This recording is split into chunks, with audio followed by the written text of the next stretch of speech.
Muy buenas noches, señoras, caballeros, bienvenidos al Gato al Agua. Hoy han ido los Reyes a Valencia, 3 semanas ya desde la calamidad, y estamos como estamos. Bueno, han ido los Reyes y han sido recibidos, pues hay que decir que con mucho calor. Han empezado por Chiva, que es uno de los lugares más destrozados de toda esta catástrofe. Con toda seguridad habría gente en Chiva que no tenía ninguna gana de ver a los Reyes, pero se han quedado en casa. Los que han salido, que eran muchísimos, pues les han aclamado. Digamos que, vamos a ver, España es un país monárquico por definición. O sea, uno puede intelectualmente pensar, pues bueno, que la república es un régimen, todo lo que usted quiera. Pero aquí la realidad es que es un país monárquico.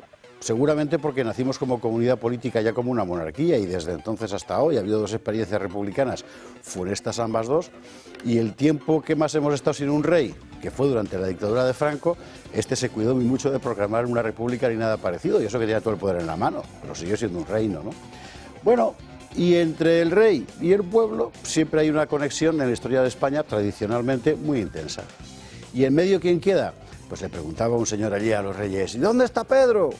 Y el rey ha contestado: está en Brasil, en el G20, que cada uno está donde tiene que estar. Que es una frase que se puede leer de 4 o 5 formas diferentes, por cierto, y solo una de ellas deja bien a Sánchez, todas las demás lo dejan crucificado. Todo esto ocurría en el mismo país en el que la noche antes, en las Cortes, en la colección de minorías que nos gobierna, empezaba a dentelladas, no por la reforma fiscal, no por los presupuestos, no, por su dinero de usted, porque es que esta es la cuestión. Así que entre separatistas desorejados, violentos, durmientes, algunos no tan durmientes, aprovechateguis, etcétera, etcétera, etcétera, empezaban a repartirse a quién le subimos los impuestos, que va a ser usted, y a quién se los bajamos, que va a ser a nadie. Bueno, a lo mejor a las energéticas. Me parece que vale la pena contraponer las dos cosas. Sí, hay una España buena y una España mala, todo lo que usted quiera. Ahora bien, ¿a esa España mala? La ha elegido con su voto la España buena. Y ese rey, que efectivamente ha demostrado ante su pueblo que merece ser rey, porque fue valiente donde otros, y no miró a Pedro Sánchez, fueron cobardes, ¿verdad? A lo mejor, mire usted por dónde, termina haciendo algo que sería funesto, que es neutralizar la justa ira popular contra una clase política que nos está dejando vendidos. Esperemos que en la Casa del Rey sean conscientes y de que eso no pase. Y si espera usted que termine diciendo viva el rey, pues mire, no, es que tampoco hace falta. Viva Valencia, mire, sí. Empezamos.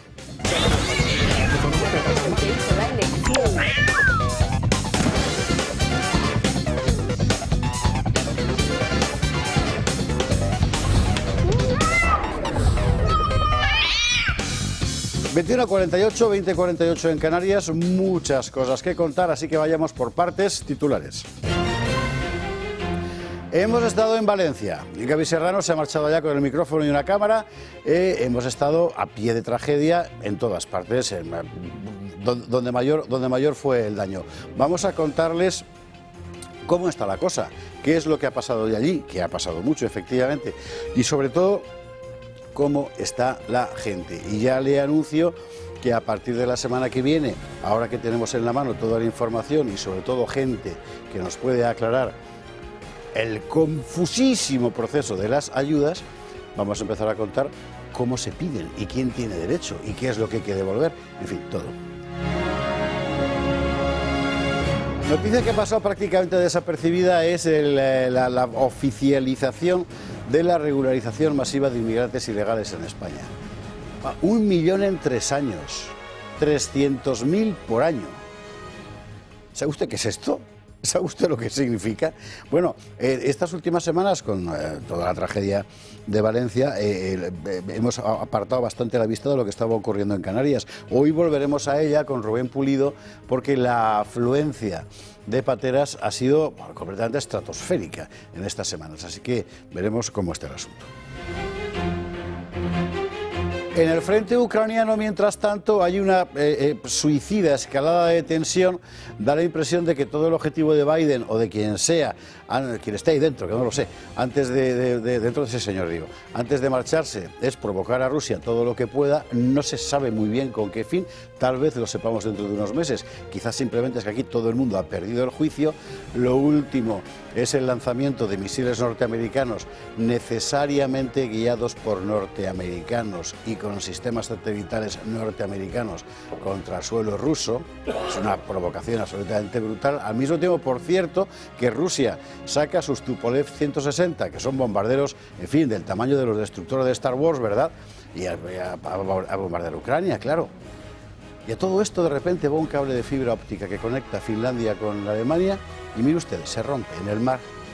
Aquí se está poniendo la cosa fatal, fatal. Pasaremos por el begoñismo perpetuo. El juez Peinado pone la lupa en las cuentas de Begoña Gómez y en su matrimonio. Bueno, no porque dude de que el matrimonio sea eficiente, sino porque en el momento en el que ha entrado ya la investigación es fundamental saber si están en gananciales o no. Ojo al asunto, que la cosa, en fin, pinta. Y mañana, por cierto, estará Begoña Gómez en la Asamblea de Madrid. Como esta noche está con nosotros Ana Cuartero, pues nos contará lo que va a pasar allí. Y pasaremos por lo que ocurrió ayer en el Congreso, entre el caos y la humillación, una sesión completamente delirante, una reforma fiscal que no tiene ningún sentido, que no trabaja en favor de ningún español de a pie común, que no se sabe muy bien, bueno, sí se sabe, y eso es lo malo, para quién, a quién sirve, en fin, una auténtica vergüenza. Somos más, decía Pedro el día de las elecciones que perdió, ¿se acuerda? Bueno, más, sí, más peores cada vez.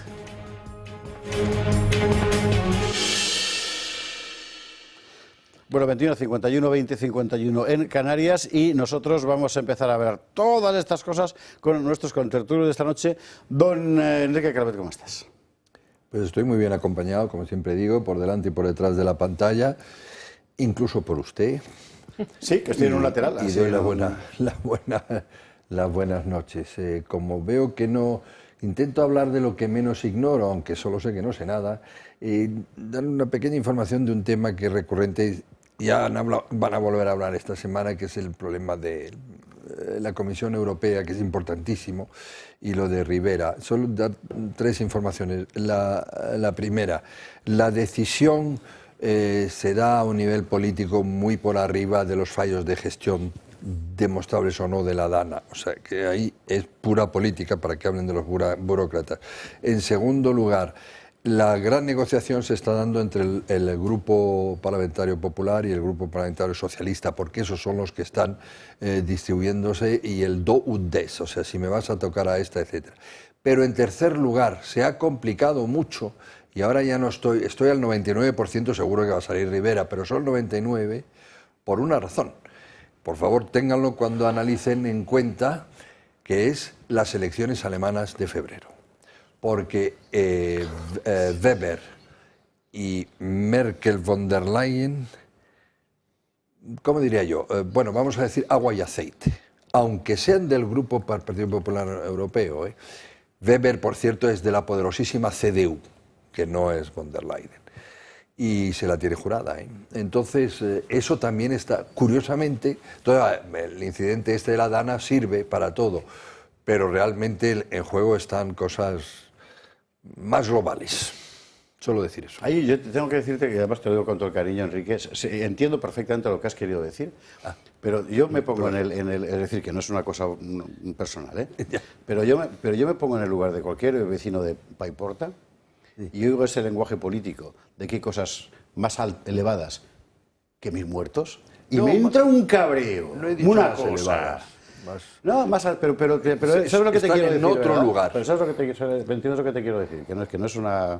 No ataque personal, ni es no una crítica personal, pero normalmente se tiende a pensar... No podemos caer en el populismo fácil, no es populismo, Enrique, si precisamente lo que hay yo desde mi punto de vista a la Unión Europea, que todo el mundo, o que mucha gente lo reconozca como una cosa enteramente ajena, es precisamente eso, que da la impresión de que ellos hacen política pues en el imperio de Palpatine, ¿verdad?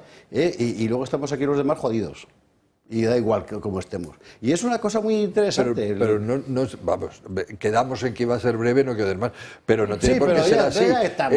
Es como si tú dices, bueno, la pobre madre que su hijo ha muerto en la guerra, pues se ríe del Alto Estado Mayor. Sí, vale, pero al final es muy importante lo que haga el Alto Estado Mayor. No sé si me explico. Sí, y el Alto Estado claro, Mayor no está pendiente de que ha muerto el Turuto Fernández. Porque el Alto Estado Mayor hace una guerra. Pero es que a estos la guerra se la refanfifla también. No, la guerra en la que se ha muerto la gente. Estos están haciendo varias guerras. No. La que se ha muerto la gente, la yihad islámica, la de Israel. Si al final la que insisto en que entiendo perfectamente lo que has querido decir, ¿eh? Es decir, que no es una represión personal, pero es verdad que en el análisis político se tiende a, por parte de los periodistas los primeros, a separar las esferas cada vez más lejos de la gente del común. Y sinceramente, yo no creo que denunciarlo sea populismo. Democracia quiere decir algo en concreto, ¿no? Bueno, pero entonces tengo que decir que yo en este programa no me dirijo a la gente del común forzosamente, eso lo hago en los mítines.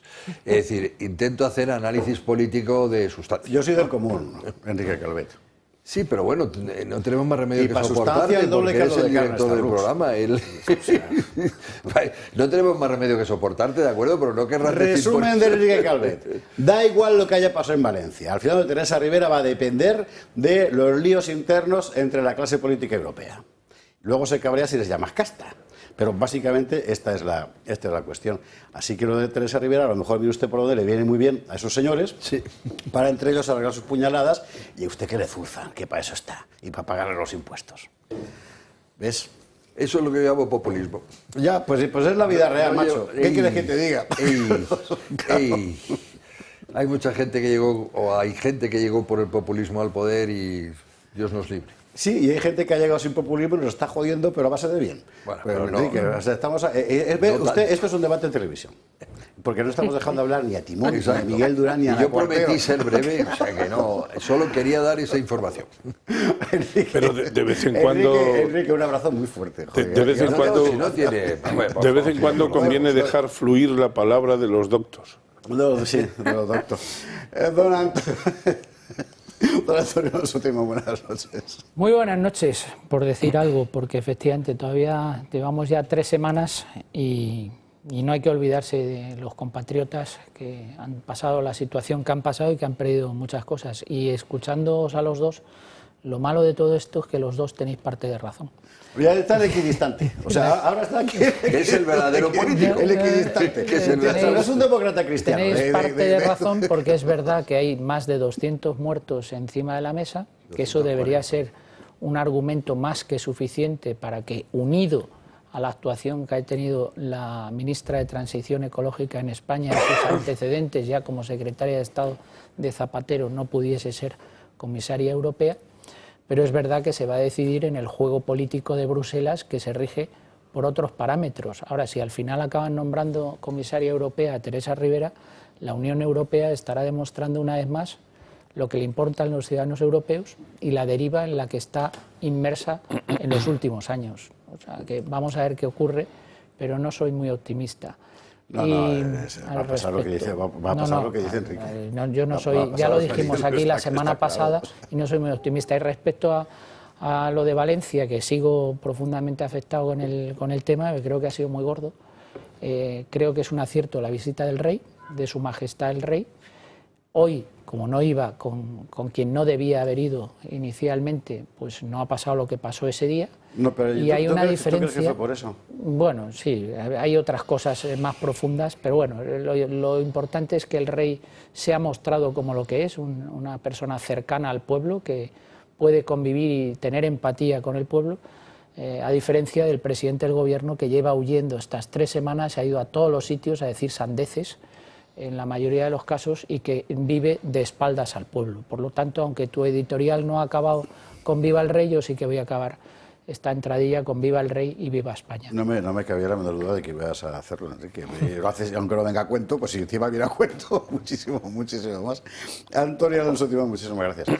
Noticia de última hora, está contando la agencia EFE que Estados Unidos reconoce a Edmundo González Urrutia como presidente electo de Venezuela. Bueno, EFE ha contado que se estrellaba un helicóptero en una torre de Madrid y que se había muerto un escritor famosísimo, Aramburu, y era mentira todo, o sea que hay que suponer que esta vez Vendrá de una agencia internacional y a lo mejor es verdad. Doña Ana Cuartero, muy buenas noches, ¿cómo estás? Pues muy buenas noches, encantada de estar aquí con vosotros. Y me voy a animar también a entrar en el debate con el señor Calvet sobre el papel de Teresa Rivera. Solo, muy brevemente, solo voy a decir dos cosas. Fíjate, a mí lo que más me importa de este debate es saber cuál es la postura que finalmente va a tomar el Partido Popular Español. Si finalmente va a apoyar o se va a abstener. No, va a votar en contra. Va a votar en contra. Va a votar en contra. Veremos Lo a cual ver. no prejuzga que el resto del Grupo Popular Europeo al final... No, el resto votará a favor. Si el resto vota a favor y entonces el Partido Popular no abandona el Partido Popular Europeo, pues como bien dijo Santiago Abascal, diremos que de nuevo el Partido Popular Español engaña a sus votantes y hace el paripé en Europa como ha hecho tantas veces. Yo creo que a Teresa Rivera tenemos todos claro dos cosas por las que no debería de ser nunca comisaria, aunque sean solo razones internas en España. La primera porque forma parte de un gobierno que cuando podía haber salvado vidas decidió decir que si querían ayuda en Valencia se la pidiesen y el resultado ha sido desastroso. Y el segundo es que es el exponente del fanatismo climático, que no es que haya provocado las riadas, pero sí ha provocado muchos de los efectos que han producido las riadas. Por lo tanto, creo que en política yo no me voy a atrever a opinar de cómo suceden las cosas en Bruselas, no tengo tu experiencia, pero lo que sí que está muy claro es que en política son muy importantes los gestos y son muy importantes lo que representan las personas que en un determinado momento ocupan una posición. Por eso es tan importante boicotear esa llegada de Teresa Rivera, porque sería la primera gran victoria sobre el fanatismo climático. Pero antes de que sigamos, antes de que hable Miguel, vamos a seguir atizando el fuego. ¿Por qué decías, Enrique, que no, que era el fanatismo climático, no? ¿Qué va? Esta mujer tiene el apoyo de las eléctricas y punto. Pero esta mujer cambia en eso de opinión sobre el fanatismo climático. Es más, yo creo... vale, o sea, no te referías, a la causa de la tragedia, sino al papel de Teresa Rivera. Se le ha olvidado. Claro. Yo si fuera, además era independiente, ahora mismo miembro del Parlamento Europeo, yo no la votaría. Pero no por las razones de que, o tal vez por esas razones, aunque bueno, lo de las gestiones, no, sino porque tiene una actitud absolutamente suicidia para Europa, que no le van a hacer ni caso, por ejemplo, de cara a la energía nuclear.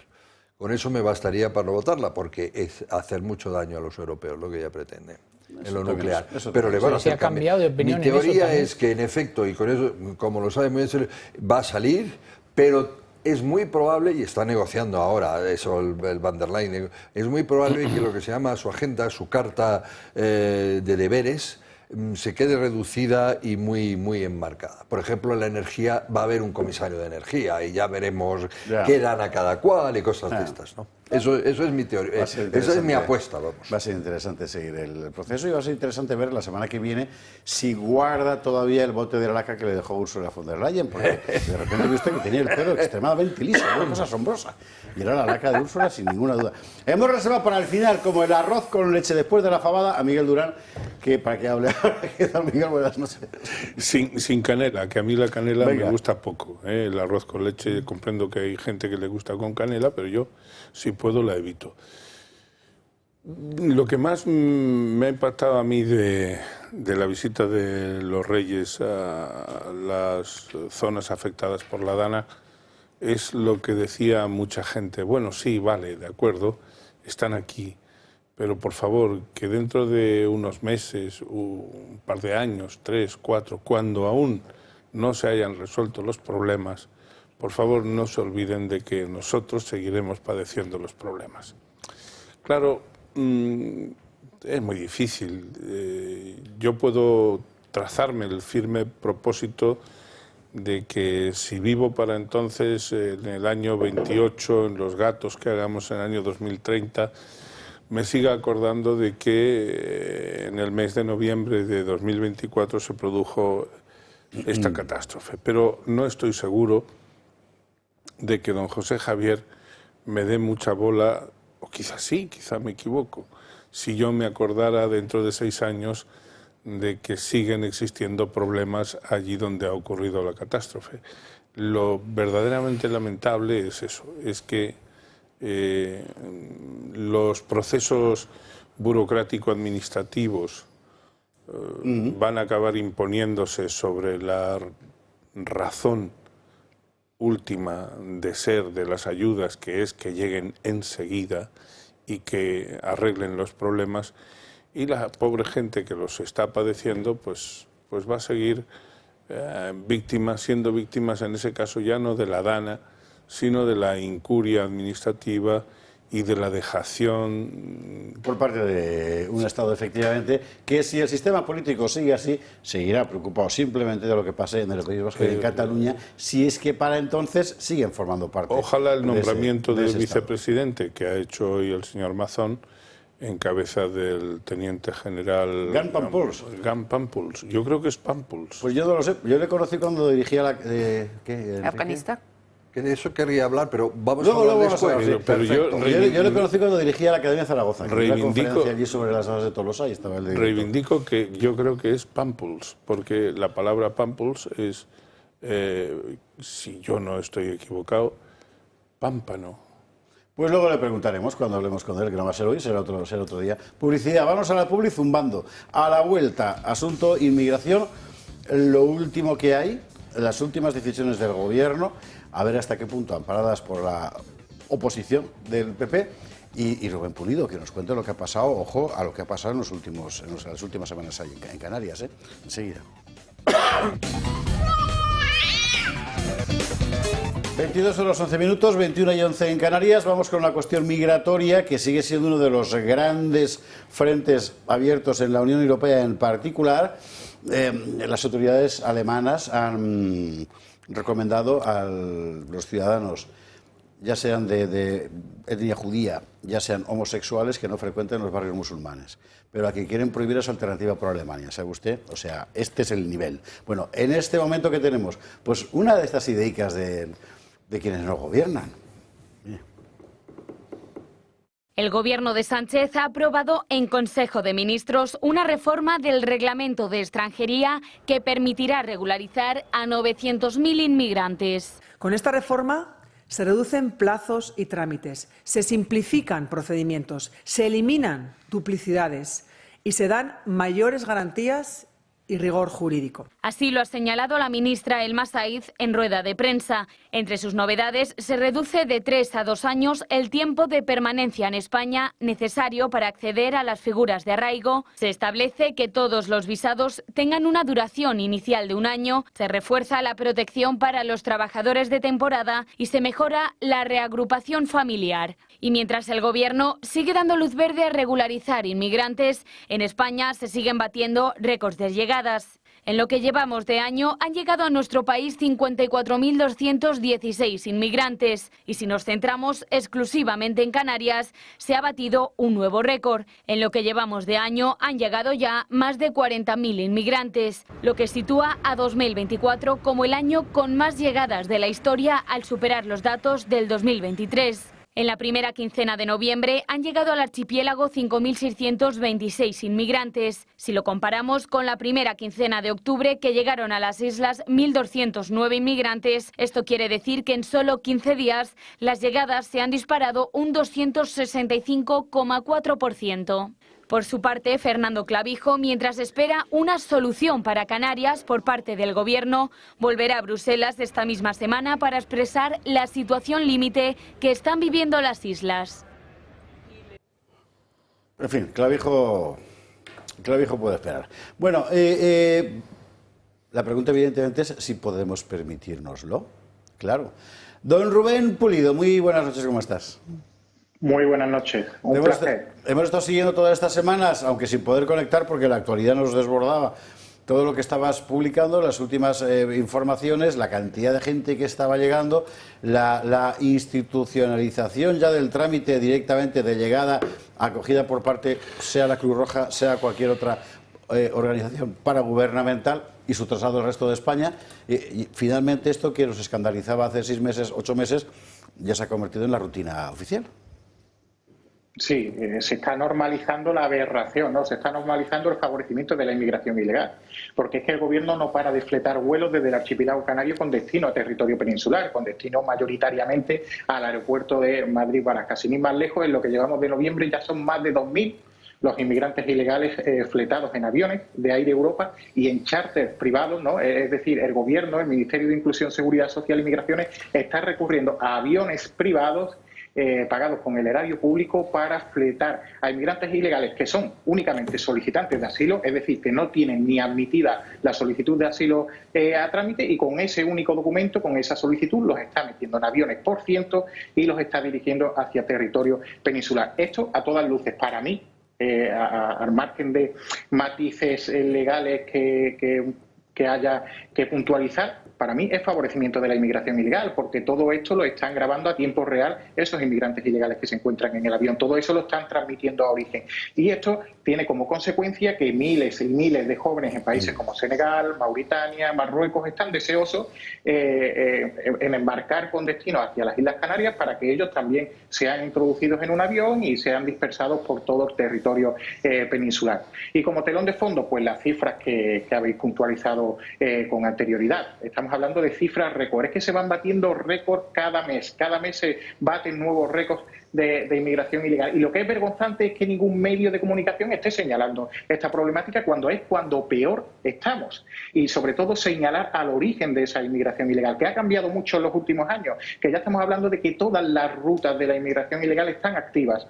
Tenemos inmigración que proviene de Argelia, tenemos toda esa inmigración ilegal que se dirige hacia el archipiélago canario, que es la mayoría, que no solo está partiendo ahora desde Senegal y Mauritania, sino que está partiendo también desde costas marroquíes, que solo en el mes de noviembre son más de 40 pateras, más de 40 pateras las que han partido únicamente desde Tarfaya, desde costas 100% marroquíes. Ya no hablamos ni del Sáhara ni de nada, que desde ahí siguen partiendo embarcaciones, sino embarcaciones que parten directamente desde Marruecos y se dirigen también hacia las islas de Lanzarote y Fuerteventura. Y allí la situación es caótica. Ni las fuerzas y cuerpos de seguridad del Estado, ni los servicios de emergencia, ni los servicios sanitarios que están pidiendo médicos con carácter de urgencia dan abasto. Y no sabemos nada, ¿no? Hay una opacidad máxima ante toda esta situación. El Ministerio del Interior está haciendo su trabajo, ¿no? Es decir, está dejando que pase todo esto. Rectifico, está fomentando que pase todo esto. Absolutamente. El Ministerio del Interior, porque no está dotando de recursos necesarios policiales en esos puntos calientes de la inmigración ilegal. Por ende, en lugares como Almería, Murcia, Costa de Alicante, están entrando embarcaciones sin ser ni tan siquiera controladas. Es que estamos hablando de unas cifras, pero es que esas cifras no reflejan la realidad. Es que siguen entrando narcolanchas y pateras provenientes del norte de Marruecos y de Argelia, territorio peninsular, que no son controladas por las autoridades policiales, que cuando desembarcan 50, a lo mejor cogen una docena, no cogen más. Los demás ya está esperando una furgoneta en una carretera cercana, que también pertenece a esas redes criminales de la inmigración ilegal, suben a esa furgoneta y son repartidos por territorio nacional por los propios traficantes. Es decir, ya tenemos a las mafias operando en territorio nacional. Y el asunto de Canarias, pues ahí está el Ministerio de Inclusión, como he dicho anteriormente, el Ministerio de Inclusión, Seguridad Social y Migraciones, llegando a acuerdos con esas aerolíneas, llegando a acuerdos con organizaciones humanitarias que se encargan también de colaborar en la organización de esos vuelos con destino a territorio peninsular. No se está haciendo nada, se está haciendo totalmente lo opuesto. Las deportaciones, las repatriaciones brillan por su ausencia. Argelia no se envía a nadie. Marruecos nos somete a cupos. Senegal y Mauritania no está colaborando. Y cuando se fleta un avión con destino hacia Mauritania, hay un amotinamiento en el propio avión. Es decir, ha habido motines en aviones con inmigrantes ilegales de origen mauritano que han querido ser repatriados por el gobierno y al final no ha podido hacerlo porque la situación se ha ido de madre. Joder.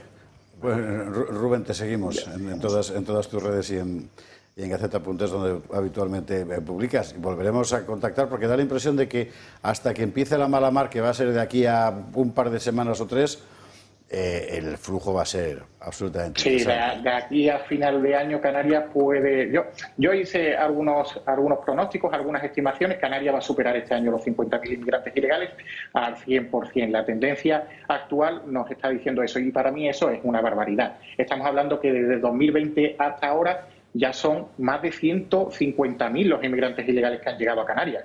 Desde 2020 hasta aquí, en solo 4 años. Es que es una auténtica barbaridad. Estamos hablando de unas islas que tienen unas dimensiones geográficas que son las que son.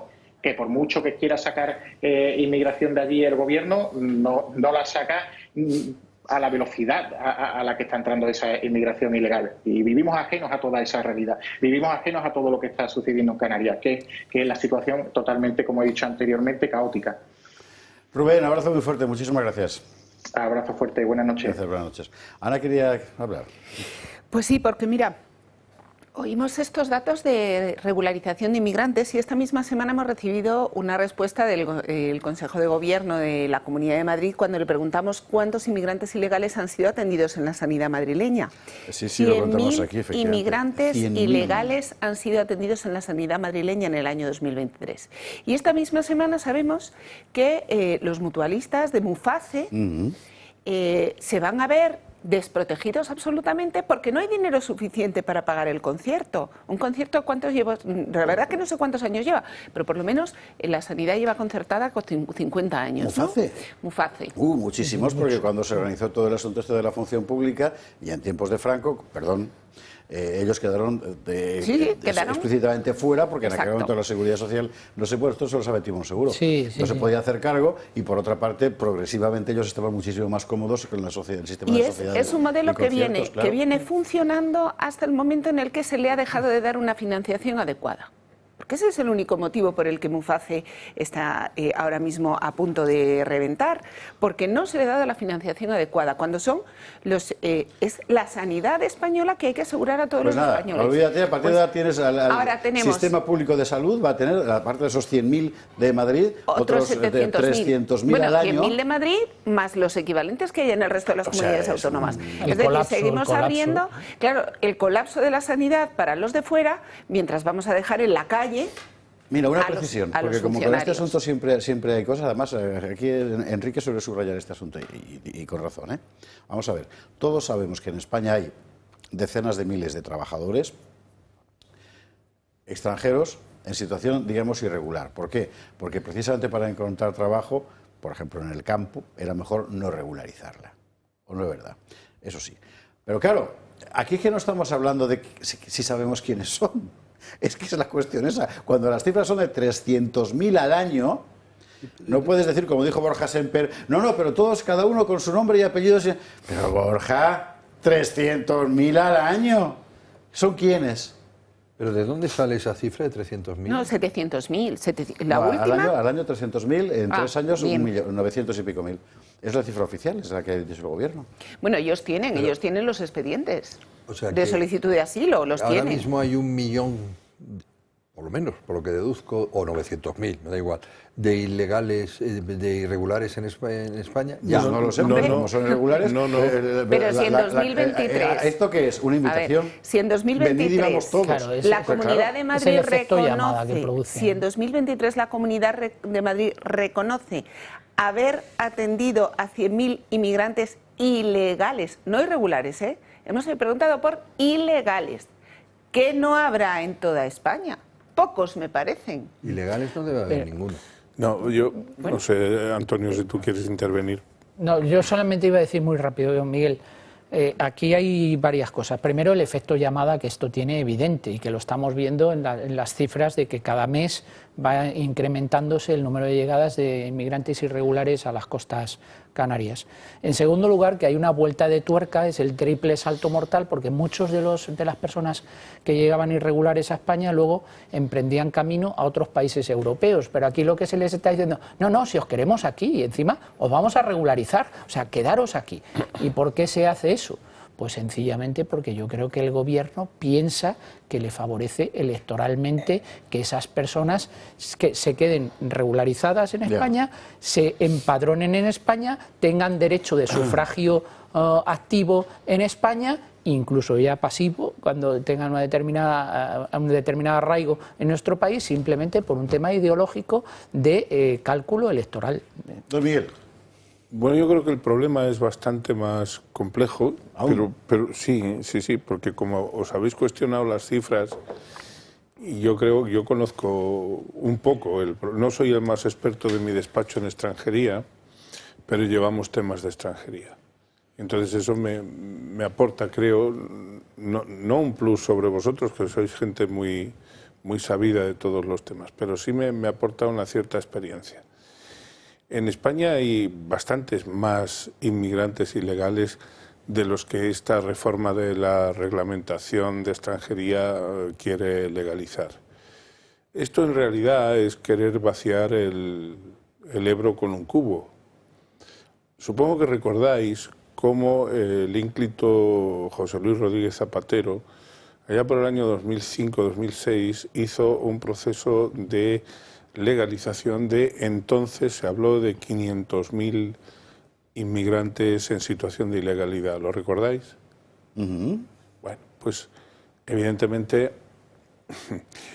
hubo el efecto llamada al que se refería Antonio hace un momento, y creo que quizá alguno de vosotros también, porque no somos capaces de evitar el permanente flujo no solo de pateras, sino de esas otras pateras que vienen por el aire y que aterrizan generalmente en Barajas o en otros aeropuertos.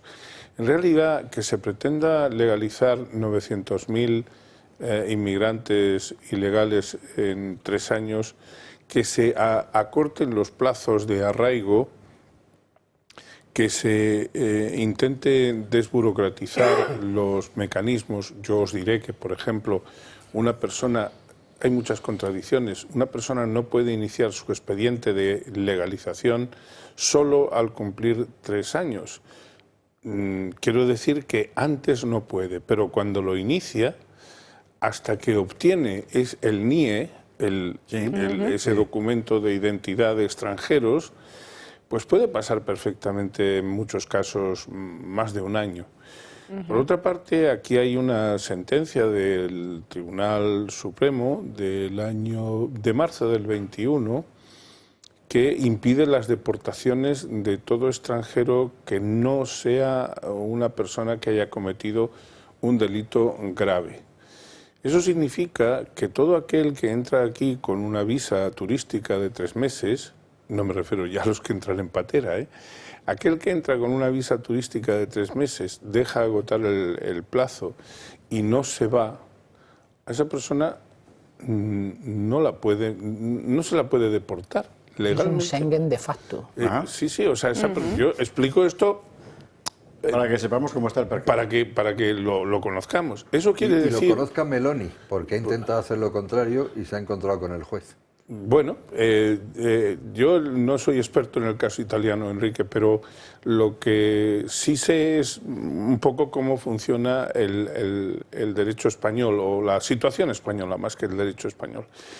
Con lo que nos encontramos también es con otra suerte de contradios. Es decir, nosotros, nuestro sistema deja que entren, les tenemos aquí, la sanidad madrileña tiene que atender 100.000 casos de salud de estas personas, y si sigue esto pues serán 150.000.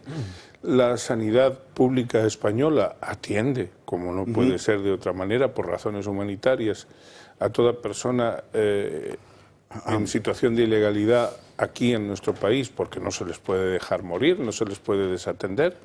Eso ni siquiera en los más recalcitrantes contra la inmigración ilegal creo yo que sean tan desalmados como para decir si se pone enfermo que se muera. Entonces, por acabar. Consuma, Miguel, consuma. Sí, por acabar.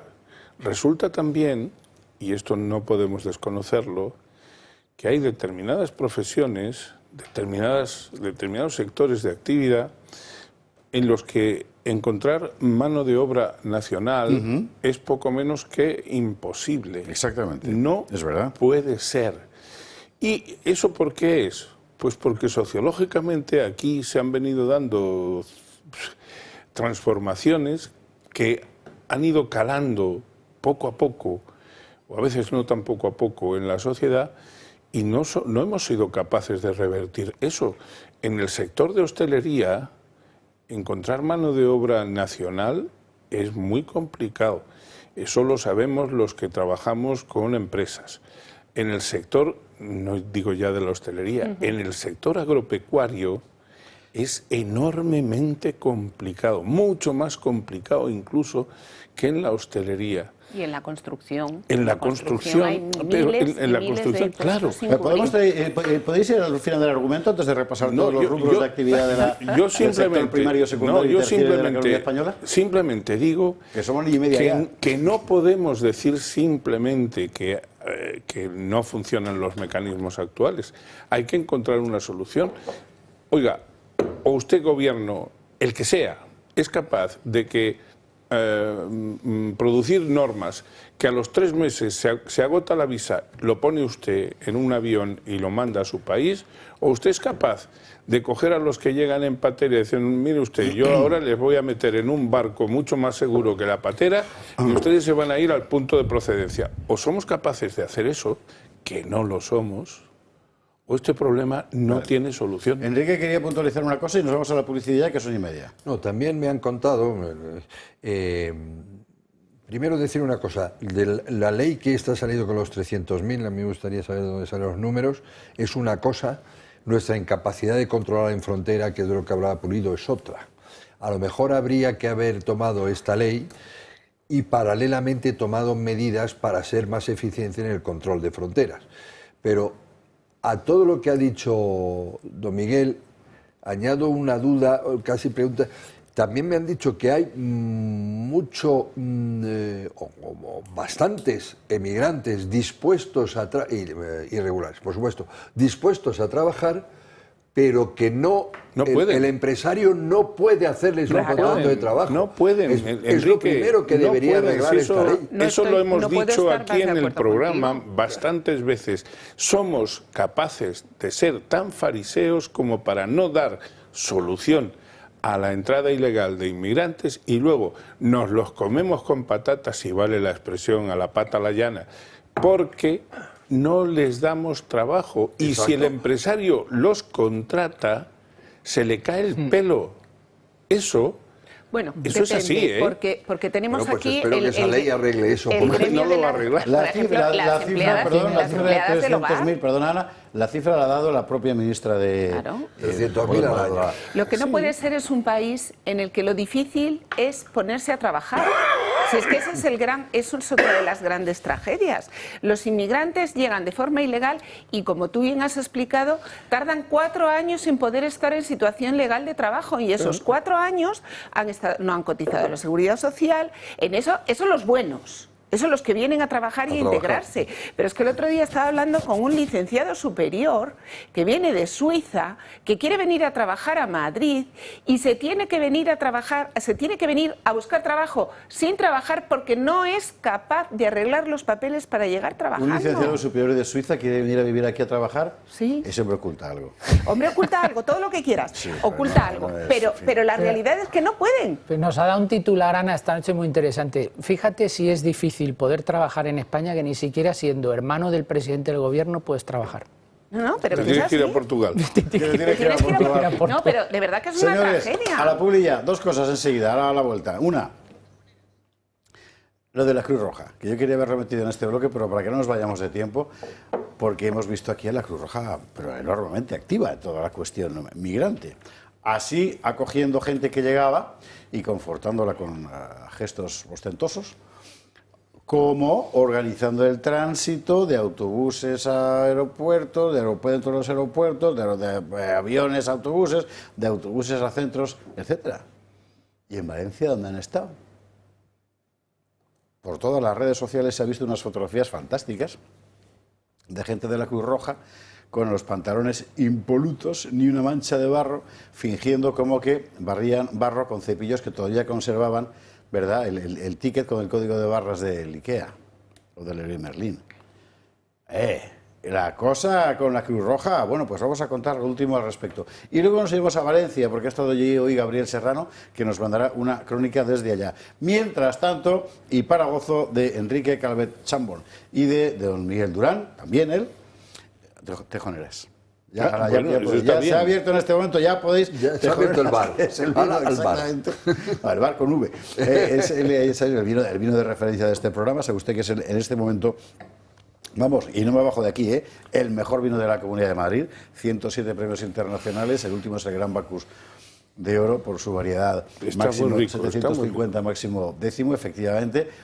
Mire, pues, llevan desde mediados del siglo XX manando vino esas tierras de ahí. Esa es la finca Tejoneras, en el oeste-noroeste de la Comunidad de Madrid, ya en lo que empieza a ser estribaciones de la Sierra de Gredos, un suelo de granito y pizarra fantástico, con uvas garnachas más que centenarias y las mejores variedades del mundo. Ahora mismo tenemos además en oferta el nuevo pack Tejoneras, que consta de, atención, foto a la pantalla con el móvil, 3 botellas de Tejoneras Reserva 2015, 9 botellas de La Graz Crianza 2021 y 2 copas serigrafiadas Tejoneras. Esto le cuesta a usted 99 euros, que es un 30% más barato de lo que le costaría en la calle. Y de estos 99 euros, además, 5 durante todas estas semanas van al programa de asistencia que la Fundación Madrina ha abierto en Valencia, muy fundamentalmente para mamás y niños pequeños. Pero sabe usted que Madrina trabaja fundamentalmente en ese sector, es una casa de absoluta seriedad. Conrado Jiménez hace un trabajo maravilloso y allí está, pues para la gente que lo ha perdido todo, llevándole cosas. Insisto, siempre particularmente mamás y niños pequeños. Los vinos Tejoneras, sabe usted que los puede encontrar en toda España en el Corte Inglés y en Madrid, además de en el Corte Inglés, en Alcampo Carrefour, Sánchez Romero, Distribuciones Adán y Bodegas Bordino, que está en la calle Azcona, número 13. Tejonera, ¡hala, a beber todo el mundo! Yo me voy a comprar un par de lotes. ¿Los has pedido ya? No los he pedido, pero los pido mañana. Pídelo, ya verás. Los pido mañana, Bueno, señores, publicidad, a la vuelta. La Cruz Roja y nos vamos a Valencia. 22:40, 21:40 en Canarias. Vámonos a Valencia. Lo de la Cruz Roja lo vamos a ver después, porque en realidad trae causa de. Es decir, cuando todo el mundo ha dicho, bueno, ¿y la Cruz Roja dónde está? Ha sido precisamente al ver lo de Valencia. Y la novedad hoy en esta casa es que hemos mandado allí a Gabriel Serrano. Y Gaby se ha marchado allí con la cámara, el micrófono y tal, y ha estado mirando. Ha estado en varios lugares, ha estado en Paiporta, por ejemplo, ha estado presente en la llegada de los Reyes, y esto es lo que nos ha contado. Varios han sido los municipios afectados por el paso de la Dana y uno de ellos es Alfafar, donde nos encontramos ahora, y justo estamos con José. Pues aquí podéis ver la situación que estamos viviendo, lo que hemos vivido, podéis pasar. Vamos, nos enseñas un poco cómo fue, hasta dónde llegó el agua. Llegó hasta esta altura, después subió, fue bajando y después nos quedó todo esto de barro que hemos estado quitando entre yo, mi padre, mis hermanos, ayudándonos, pero como podéis ver, podéis verlo todo. Aquí tenía un dormitorio, ahí para ponerme a trabajar también, que tenía mi ordenador, mis cosas, toda la ropa de mi abuela, porque ellos son los que viven aquí, mi abuela. Hola. Yo estoy enferma porque tengo mucha familia y no tengo nadie en verdad. Ahora, ¿cómo ha sido? Claro, evidentemente, te encontrabas aquí, estáis aquí cuando ocurrió todo. ¿Cómo vivisteis esos momentos? Pues primero vino desde la calle un poquito de agua, pusimos una tabla y estuvimos aguantando, pero después ya era, venga coche, más agua, cerremos como podemos. Después ya el agua y nos tuvimos que subir a la segunda planta, porque si no aquí no dio tiempo ni a salvar nada, las cartillas del banco de mis abuelos que tenía aquí para poner la tele, con los muebles, todo eso. Imagino que tras el paso del agua habéis tenido que improvisar un poco, ¿no?, para intentar llevarlo a cabo. Hemos hecho lo que hemos podido, hemos arreglado las tuberías del baño porque todo el baño lo arrancó, la puerta, como podéis ver, también se arrancó, todo. Después esta nevera me la ha traído mi padre también, porque como también nos quedamos sin nevera, lavadora, todo. Y ayer pude hacerle esto entre yo, mi padre y unos amigos, para al menos que puedan ahora cocinar, hacerse de cocinar, para un poco fregar, al menos para poder sobrevivir ahora, en estos tiempos. ¿Tú pasaste miedo? Sí, porque justamente ahí adelante se estrelló un coche, entonces yo pensaba que se estrellaba aquí porque justamente enfrente teníamos 2 coches que se estaban balanceando todo el rato. Y evidentemente al ver cómo, en este caso, la casa de tu abuela, cómo está viviendo ahora, ¿qué sentimientos produce? Muy mal, la verdad, muy mal. Son sentimientos que no puedes expresar porque ya son los recuerdos, las fotos, todo lo hemos perdido, prácticamente todo. Es como la fuerza del agua, ¿no?, en este caso, entra en tu casa y se lleva todo. Tú ves cómo te está entrando, tienes el agua por aquí, intentas coger las cosas importantes, pero es que ves que conforme viene el agua dices tú, es que no puedo estar aquí. porque la ventana también la rompieron, ¿sabes? Del agua, el impacto del agua y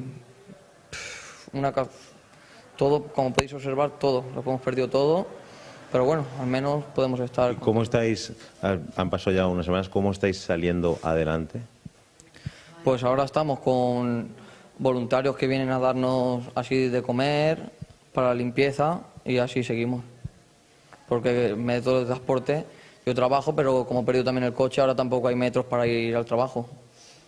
Entonces estamos ahora a la espera. Y evidentemente es muy complicado el saber qué va a pasar, pero tú personalmente, ¿qué esperas? Yo espero que nos ayuden, aunque sea poder formar una cocina en condiciones, los muebles en condiciones, aunque sea humildemente, pero tenerlo todo en condiciones. Una puerta, aunque sea para el baño, que nos ayuden en algo de economía, y si nos pueden ayudar en algún metro de transporte, autobuses o algo para el trabajo, también lo agradecería. Esto es una de las consecuencias de lo que ha provocado la devastación del paso de la Dana, de cómo el agua ha afectado en este caso pues a viviendas y sobre todo cómo está afectando a vidas humanas. Y así efectivamente miles y miles y miles. Y en un bloque de viviendas, por ejemplo, 2 pisos de gente que lo ha perdido todo y el resto, ¿no? Lo cual está complicando la vida muchísimo, por cierto, a los ayuntamientos a la hora de administrar las ayudas que les están pidiendo y que en principio ellos tienen que canalizar. Y no cree usted que el mensaje claro lo más mínimo. Pero bueno, de esto hablaremos seguramente a lo largo de esta semana, precisamente con los ayuntamientos que tienen que tramitar ese dinero para quien lo necesita, que es muchísima gente. Y por cierto, muy poco lo que se les da. Hoy, la noticia allí era la llegada de los Reyes, que no han estado solo en Valencia, sino también en Letur, en Albacete.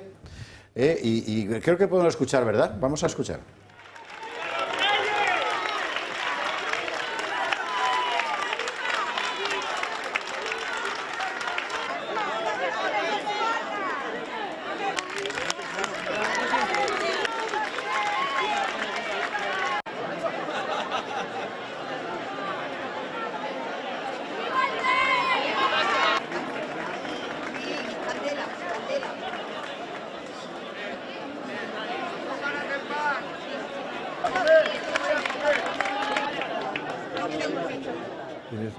Esto era en Chiva, que ha sido uno de los lugares, como usted sabe, más afectados, sobre todo en el centro del pueblo, por donde pasó, en fin, todo el barranco con toda la riada y escenas terribles. Bueno, calor popular, en realidad eso es lo que ha habido, por diferentes motivos, y ahora seguramente podremos comentarlos. Antes, para comentar el paisaje, solo 2 notas. Una, ¿sabía usted que Sánchez, vamos a ver la información, Raquel, por favor, el propio Sánchez, asumió por decreto el mando de las catástrofes climáticas? Fue él quien lo hizo. Cambió la ley para hacerlo él, para decir esto lo hago yo. Y se obligó a sí mismo a prevenirlas y a atenderlas. Pues ya ve usted, en fin, se ve que era en otro momento de su trayectoria personal. Bueno, y luego lo de Mazón. Y luego lo de Mazón, que ha nombrado al general Campampols, teniente general, más precisamente retirado, con un titular ahí que yo, sinceramente, ¿qué quiere usted que le diga? Hay veces que no sé para qué la gente estudia la carrera de periodismo, pero bueno. Pone, querido Miguel, el militar amante de climas extremos que subió al Everest y que se encargará de levantar Valencia. Y yo le diría al colega del debate con todo cariño, ¿qué coño tiene que ver el culo con las témporas, macho? O sea, de verdad, es que, joder, puesto a ser ingeniosos a veces os falta... ¡Ay! Pero bueno, en todo caso, Campampols es un militar muy relevante español, con enormes... dirigió la Academia de Infantería, la Academia General de Zaragoza, con numerosas misiones en el exterior y muy difíciles, es decir, que es un tipo de primera. Bueno, señores, sala. Entre ellas la reconstrucción de Afganistán, creo. Sí, pero no toda. No, bueno, pero que que es una persona que ya ha coordinado labores de reconstrucción, ¿no? Y de recuperación. Tantas veces han dicho que Valencia parecía un terreno, un escenario de guerra, ¿no? Pues creo que por una vez se ha tomado una decisión razonable, ¿no? Que es poner a una persona que, si algo se destacan los militares, es por tener capacidad de organización, ¿no? Así que quizás sea la decisión más sensata, ¿no? Y lo que esperamos desde luego todos de este coste general es que no pase como con el volcán de La Palma, ¿no? Que 3 años después siguen alojados en barracones, ¿no? Esperemos que efectivamente la recuperación sea rápida. Y yo aquí voy a llevar el ascua a mi sardina. Yo la verdad es que lo que me deja impresionada es que no estemos hablando del presupuesto necesario para la recuperación y de cómo se va a financiar. Les preguntábamos el otro día en la Asamblea de Madrid cómo el Consejo de Política Fiscal y Financiera no ha reunido ya a las comunidades autónomas, al presidente del Gobierno, y hemos abordado entre todos la financiación de la recuperación de Valencia. Pues de momento ya sabes que la mayor parte de las cosas las tienen que devolver, o sea que va a ser una... Bueno, pero las ayudas personales... Eso se nos quedó, el martes pasado se nos quedó eso en el tintero. Enrique, Miguel y Antonio, sí, Enrique pidió la palabra, ahora vamos con ese asunto. Yo lo siento, pero creo que voy a ser un poco disidente. Por supuesto que el general Gunn, el teniente general Gunn, es una persona con un enorme prestigio militar y le deseo toda la suerte y el éxito del mundo por el bien de todos mis compatriotas.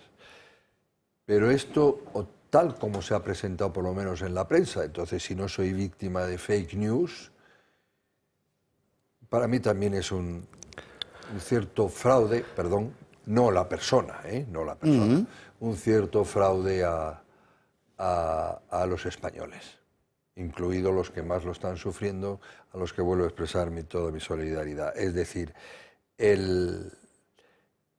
es sencillamente mentira que pueda una región española arreglar esta devastación ni en 10 ni en 20 años. No tiene ni la capacidad administrativa, ni la capacidad financiera, ni los medios físicos, ni los medios humanos, ni tiene por qué tenerlo, por cierto. Esto es una catástrofe absolutamente nacional, como poco, en la que además debe intervenir la Unión Europea y ayudar. Entonces, pretender que, incluso es peligroso para él, que recuperar Valencia vaya a depender de un vicepresidente regional. Depende del presupuesto que le den. Depende del presupuesto que le den. Yo es que no solamente estoy de acuerdo con don Enrique Calvet en lo de degustar la pipa, es que lo que acaba de decir me parece quirúrgico, es muy certero, Enrique, lo que acabas de decir, porque sin dudar en absoluto de la capacidad, yo no lo conozco más que de las oídas que hoy se han producido en los medios de comunicación, sin dudar en absoluto del teniente general Gunn Pamples. Claro, lo que supongo, imagino que él hará, es que si en breve plazo no se le ponen a su disposición todos los medios materiales y humanos necesarios para desarrollar su labor, como buen militar, lo que hará será ponerle el cargo por montera al señor Mazón o al Sun Sun Corda, porque de lo contrario este hombre lo que puede ver es cómo se arruina su prestigio personal bien ganado a lo largo de una carrera intachable. Yo coincido en que es mucho lo que hay que reparar ahí, y coincido también en lo que planteaba Ana hace también unos momentos, en que esto no se puede dejar solo al albur de lo que puedan hacer los valencianos.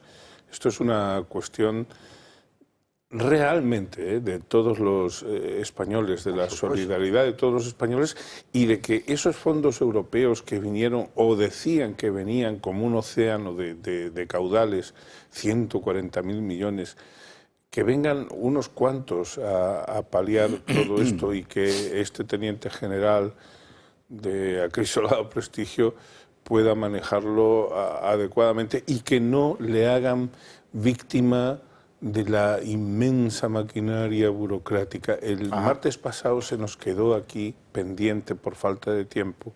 Sí, pues hoy tampoco va a ser un buen día. No, ya, pero yo solo quiero decir una cosa. Es verdad que la Ley General Tributaria proscribe las condonaciones. Desde el punto de vista tributario eso es así. Pero hay 1000 maneras, si se quiere, de reformar aquello que la Ley General Tributaria tenga como impedimento para que a la gente realmente perjudicada no se le aplacen los impuestos, que se les condonen. Suena un poco mal esta palabra, pero... No, pues díselo a los que van a tener que pagar ahora el segundo plazo de IRPF y no tienen con qué. Pues yo sostengo... Es absolutamente sangrante. Sostengo que es verdaderamente lacerante, que es una irrisión, que es como para correr los agorrazos, decirle a los tributaristas que dicen que nos rigen desde el Ministerio de Hacienda que solo pueden aplazar los impuestos. Venga, váyase usted a escarnarse. De hecho, en las cámaras, legislativas estamos para legislar. Me lo pones votando, Enrique, porque iba a ser la parte final de mi intervención. ¿Cómo sabes cómo va a acabar todo esto? No solo no va a acabar con condonación de impuestos, sino que probablemente, conociendo la ejecutoria de este gobierno, dentro de unos meses se nos diga que hay que pagar un impuesto especial para la ayuda de la reconstrucción de la Dana. Es decir, nos van a sangrar con otro impuesto más. Pero yo estoy de acuerdo con Enrique cuando decía que efectivamente se le ha puesto una situación muy complicada al general, que desde luego tiene un prestigio bien ganado, pero el problema es que es la tabla de salvación que ha buscado ahora Amazon para dar una patada hacia adelante, una patada a seguir. Entonces, está bien visto eso. Entonces, ahora se sabe y dice, pues todo el mundo nos parece fenomenal y seguro que este hombre lo va a hacer, en lo que le dejen lo va a hacer bien, pues los militares españoles son gente muy preparada, que está acostumbrada a hacer las cosas razonablemente bien y que si le dejan y le dan los medios, como decía Ana, lo va a hacer bien. El problema, como también apuntaba Enrique, es que esto no es una cosa que traspasa a una comunidad autónoma. La Comunidad Autónoma de Valencia no tiene presupuesto para hacer frente a toda la inmensa reconstrucción que va a requerir. No sé cuál es el presupuesto de la Comunidad Valenciana, pero debe rondar los 12.000, 14.000 millones de euros y ya se está hablando de que los daños son 31.000 millones de euros. Es decir, esto es una bola que no se puede traer. En segundo lugar, yo desconfío de que esta reconstrucción vaya a ir bien por los mismos que no han sido capaces de prevenir y de gestionar la tragedia, sino que han aumentado muchísimo los efectos que ha tenido esta Dana, que es verdad que es una Dana muy fuerte, pero que si se hubiesen hecho los deberes como se tenían que haber hecho, y hay documentos que ponen la cara colorada a algunos políticos, como desde hace años había ciertas infraestructuras que había que tener hechas para prevenir esta situación, no se ha hecho. O sea que dudo mucho de la ejecutoria del Gobierno central y del Gobierno autonómico presidido por el señor Mazón para que esto pueda salir adelante en unas condiciones razonables. Y luego, por último, han pasado, y directamente relacionado con lo que acabo de comentar, han pasado 3 semanas, aquí no ha asumido responsabilidad nadie. Ninguna responsabilidad política, absolutamente nadie. Toda la polémica ha sido, tú eres más culpable que yo, pero en realidad ninguno, la culpa es del cambio climático. Pero es más, y con esto termino, es que no solo hay responsabilidades políticas, rayamos ya las responsabilidades penales con algunos de los documentos que hemos visto en los medios de comunicación en los últimos años y que estaban advirtiendo del peligro que, entre otras cosas, tenía el Barranco del Pollo, y no se ha hecho absolutamente nada. No se ha hecho absolutamente nada de lo que todo el mundo sabía que había que hacer. Efectivamente, en algún momento iba a pasar lo que ha pasado. Habría que empezar a oír a los ingenieros, a los ingenieros de caminos. No se han pronunciado, son los que tienen las soluciones. Se han pronunciado, y si no les han hecho caso, tienen que denunciarlo. Hombre, proyectos hay encima de la mesa todos los que quieran. Un montón de ellos. Y los proyectos están firmados. ¿Por qué? ¿Sabe usted? Porque en España no existe sociedad civil. Porque en España cualquier corporación, ya sea la Sociedad Española de Pediatría, la Asociación de la Prensa de Madrid o los colegios oficiales de las profesiones, son todos una panda de cobardes. Y repito, una panda de cobardes, no me he equivocado, una panda de cobardes. Solo puedo excluir a las asociaciones de fiscales. Son los únicos que se han jugado además el pellejo porque dependen orgánicamente del gobierno. Todos los demás son los principales responsables, porque ellos sí que tienen poder corporativo, de que España esté gobernada por una panda de ladrones. Hombre, eso déjame meter una es una exasperación de la situación, querido José Javier, pero nos llevaría muy lejos y como nos llevaría lejísimos y además no me bajo, O sea, cuando tienes países enteros prohibiendo, por ejemplo, la vacunación COVID para los niños, y la Sociedad Española de Pediatría recomendándola, es que aquí la cosa huele muy mal. O sea, en fin. Bueno, pero volvamos a la actualidad política. Muy rápidamente, muy rápidamente, porque de verdad que es que a veces siempre vamos a que venga Europa. No, tenemos ahora mismo, estamos en el mes de noviembre, se ha presentado el proyecto de presupuestos en la Comunidad de Madrid hace escasamente 20 días. Se están presentando proyectos de presupuestos en todas las comunidades autónomas y hoy Pedro Sánchez acaba de aprobar su senda fiscal. Tal. Bueno, pero vamos a ver, señores, la recaudación de impuestos en el Estado va a subir 7.000 millones de euros. En la Comunidad de Madrid, 2.000 millones más. Desde que nosotros aprobamos un presupuesto en 2022 van 6.000 millones. Y nosotros decimos, vamos a ver, no hay que esperar a que vengan de fuera. Tienen que coger todos los presidentes autonómicos y decir, ha pasado una situación extraordinaria, estos presupuestos hay que corregirlos. Y hay que decir entre todos, reunir el Consejo de Política Fiscal y Financiera y decir, Valencia necesita 30.000 millones. Ojo, Valencia la que han llevado a la quiebra, Partido Socialista y Partido Popular, con una deuda del 40% de PIB y sin capacidad de pedir ni un duro. Entonces, oye, vamos a ver, aquí todo el mundo tiene que arrimar el hombro. Lo que no podemos es seguir actuando como si lo de Valencia no nos fuera lo de Madrid, ni lo de Zaragoza nos va lo de Madrid, porque Madrid es el que más aporta. Hombre, pues esto no puede ser. 30.000 millones es el presupuesto de la Comunidad Valenciana. Y 30.800 este ha valorado Amazon lo que necesita ahora mismo para empezar la reconstrucción. Pues hay que sacarlos de algún sitio. Esto que ha explicado Ana Cuartero es cómo deberían ser las cosas en un sistema normal. En España, evidentemente, en esta conferencia de presidentes que pomposamente va a organizar el gobierno en Cantabria, sí, los de la cogobernanza. Imagino que en el Parque de la Naturaleza de Cabárceno, ¿verdad? Allí con si levanta Puigdemont el dedo, se le dan 13.000 millones de euros. ¿Y sabes quién va a aplaudir? ¿Y sabes quién va a aplaudir? La COE, y el Foment del Treball, y los colegios de abogados de Barcelona, y toda esa gente que Miguel Durán quiere defender, que de forma tan atrevida. ¿Podéis entender que nadie haya pedido la condonación de la deuda del FLA a Valencia? Eres un trampucio. Ya, joder, es que se va. Eres un trampucio, que es la combinación de trampa y de sucio. No, de sucio. Pero es que no es Amazon a evaluar eso. Eso tiene que haber un comité de crisis interministerial para evaluar de verdad todo lo que cuesta, contando Albacete y Málaga. Lo siguiente que va a hacer Enrique Calvet es recordar lo que fue la riada del 57 y años posteriores. Pero eso no funcionó así porque fuera Franco, que también funcionó así porque era un país normal, donde pasa algo así y joder, se evalúa. Pero una cosa que ha hecho muy importante Enrique, nos olvidamos también de que esto ha tenido consecuencias en Albacete, en Letur, que hay muertos. Totalmente. 6 o 7 muertos, y en Málaga, que hay un muerto también, y que en Málaga después, la semana pasada, también ha habido destrozos importantes de una dana con alerta roja. Señores, a la Cruz Roja, que de la Cruz Roja yo, aunque sea a costa de comerme cualquier otro contenido, pero de la Cruz Roja hay que hablar, porque es que ha sido la comidilla de que luego no vaya a parecer que, joder, pues sí, oiga, tiene que parecer, pero está contando todo el mundo. Es que yo creo que no hay español que no haya dado alguna vez a la Cruz Roja, aunque sea para comprar el décimo de lotería, ¿verdad? Y ahora los ves y dices, ¿esta gente qué se dedica? Pues Ana Angelova nos lo cuenta. Si no está sentado, vaya rápido al sillón, porque las cuentas de Cruz Roja para el año 2023 asustan. Según su página web, estamos frente a un movimiento de socorro voluntario y de carácter desinteresado. ¿Pero es realmente así? Vamos primero a hablar de números y volvemos a esta cuestión después. En primer lugar, si comparamos el dinero en subvenciones y el gasto en personal, vemos que 9 de cada 10 euros de Cruz Roja se van justo ahí. Lo que no se detalla en el informe es el número de trabajadores o qué hacen exactamente para necesitar tal cantidad de dinero. Sí sabemos, ojo, que se destina más dinero que el año anterior. Y para seguir con el chollo que es trabajar para la entidad, encontramos que según convenio hay premios especiales por antigüedad y por jubilación. Desde luego, mimo para los suyos parece que sí que hay.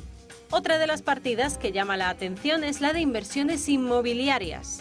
Cruz Roja no se dedica solo a ir a Ceuta o Melilla para salvar a los inmigrantes que lleguen, sino también a hacer negocio a través de rentas. Curioso, ¿verdad? Pero es que un poco más abajo en el informe, en el apartado de existencias, encontramos que se valoran a su coste o a su valor neto, el que salga menor. Y agárrense si creían que era lo único que chirría en las cuentas, porque entre esas existencias vemos, atención, lingotes de oro. Una entidad como Cruz Roja posee lingotes de oro, sí. Vale, aparte de ayudar a los más necesitados, también tiene otro tipo de ingresos. Pero estos no eran los únicos, porque resulta que Cruz Roja también tiene un buen negocio montado en torno a la venta de productos sanitarios. Y hasta aquí puede ser que haya alguien que no vea nada extraño en estas cuentas y crea que el trabajo de la entidad sigue siendo sin ánimo de lucro. Por eso vamos a fijarnos en lo que dice la gente que ha trabajado allí. Por ejemplo, que los que cobran son solo los jefes, que son quienes van a hacerse la foto y que realmente hay un gran negocio detrás de la inmigración ilegal. Nadie se lo podía esperar, ¿verdad? El pasado 23 de enero el gobierno anunció una medida pensada para ayudar a las familias más vulnerables con la comida y los productos de primera necesidad. Hablamos de las famosas tarjetas monedero. El ministro Bustinduy anunció entonces que Cruz Roja recibiría 100 millones de euros extra para administrarlas. En ese momento muchos se preguntaron por qué, pese a existir infinidad de servicios sociales en cada comunidad, tenía que ser precisamente esta quien se encargase. Cada vez que se publican cuentas de Cruz Roja saltan las alarmas, porque detrás de la imagen del altruismo más puro aparecen cada vez más evidencias del negocio que supone ser una organización afín al gobierno. Y no lo hemos contado todo, pero esto es lo que se llama una organización paragubernamental, no es una organización no gubernamental. Es una organización financiada por el Estado, es decir, por su dinero, pero que como no forma parte de la Administración General del Estado, ni de las autonómicas ni de las municipales, no tiene que dar cuentas de lo que hace. Así que han encontrado el sistema fantástico. Señores, un minuto por Bárbara y la publicidad. Venga, la Cruz Roja, que tiene cada vez menos de cruz y más de roja. Pues efectivamente. Bueno, pues yo creo que con el mensaje que lanzaron en redes de que no se les donase ni comida ni cosas para Valencia, sino que se les ingresase dinero en una cuenta, yo creo que ya está todo dicho, ¿no? O sea, mientras Revuelta movía toneladas y toneladas sacando camiones de debajo de las piedras, literalmente, con cientos y cientos de voluntarios, que la gente dice, no es eficaz. No. Bueno, mira, yo no sé si es eficaz o no es eficaz, pero toda la vida las organizaciones que se han dedicado a lo que es la caridad, lo que ha sido toda la vida la caridad, y no esta filantropía de ahora, sabemos que no han sido las más eficientes. Pero desde luego lo que no ha hecho nunca Revuelta, y si ha hecho la Cruz Roja, es pedir directamente ingresos en su cuenta corriente. Así que yo ya de poco me asusto cuando veo esas cuentas. Miguel Durán. Bueno, la Cruz Roja es una marca, es una institución supranacional, solo que en cada país funciona con una absoluta independencia, iba a decir autonomía, pero es que no es suficiente, es totalmente independiente cada país del funcionamiento de sus homólogos en el resto de países. Yo no tengo, si hay que juzgar por los datos que habéis dado, realmente es muy desmotivador para contribuir al sostenimiento de esta organización. Claro, lo que yo sí tengo conocimiento directo es de la entrega que hacen muchos voluntarios que trabajan por y para la Cruz Roja y que no reciben, por cierto, otra cosa. Exactamente. No reciben. Yo quiero romper una lanza, si vale la expresión, en favor de esas personas que de a pie, sirviendo en la Cruz Roja, por supuesto no pertenecen al staff, no tienen, no están dentro de lo que serían los beneficios de eso. Os digo por experiencia, ¿eh? Sí. Cuando uno... Era un minuto, Miguel. Ya, pero solamente todo, sí. Cuando uno crea una organización sin ánimo de lucro, para que no sea una organización sinónimo de lucro, que hay diferencia, lo que tiene que hacer es controlar precisamente muy mucho el gasto en personal, porque si no, eso se convierte en otra cosa. Enrique, Antonio, nos vamos a la publicidad, pero ya, que vamos tardísimo. Nada, y el anuncio lo va a pagar Miguel, además. Claro. Ahí estamos. Yo poco que añadir, porque es un problema que ignoro desde que mi abuelo falleció, que es la última persona de la familia que fue atendida por la Cruz Roja. Después yo ya no sé gran cosa de ello, como de las ONG. Entonces, lo que pasa es que si hay una duda sobre mala utilización de fondos públicos, audítese. No es mala. No, si auditoría tiene. No es mala utilización. Es que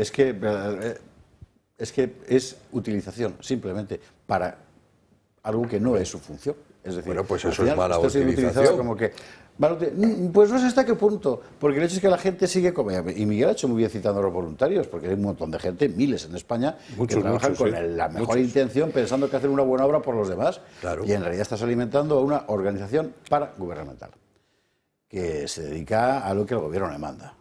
Por ejemplo, el tráfico de inmigrantes. Pues en ese caso, y perdón, 10 segundos, en ese caso, la próxima cosa que nos haga Ana Angelova que consista, porque tiene filón, en escudriñar cómo se nombra al máximo responsable de Cruz Roja.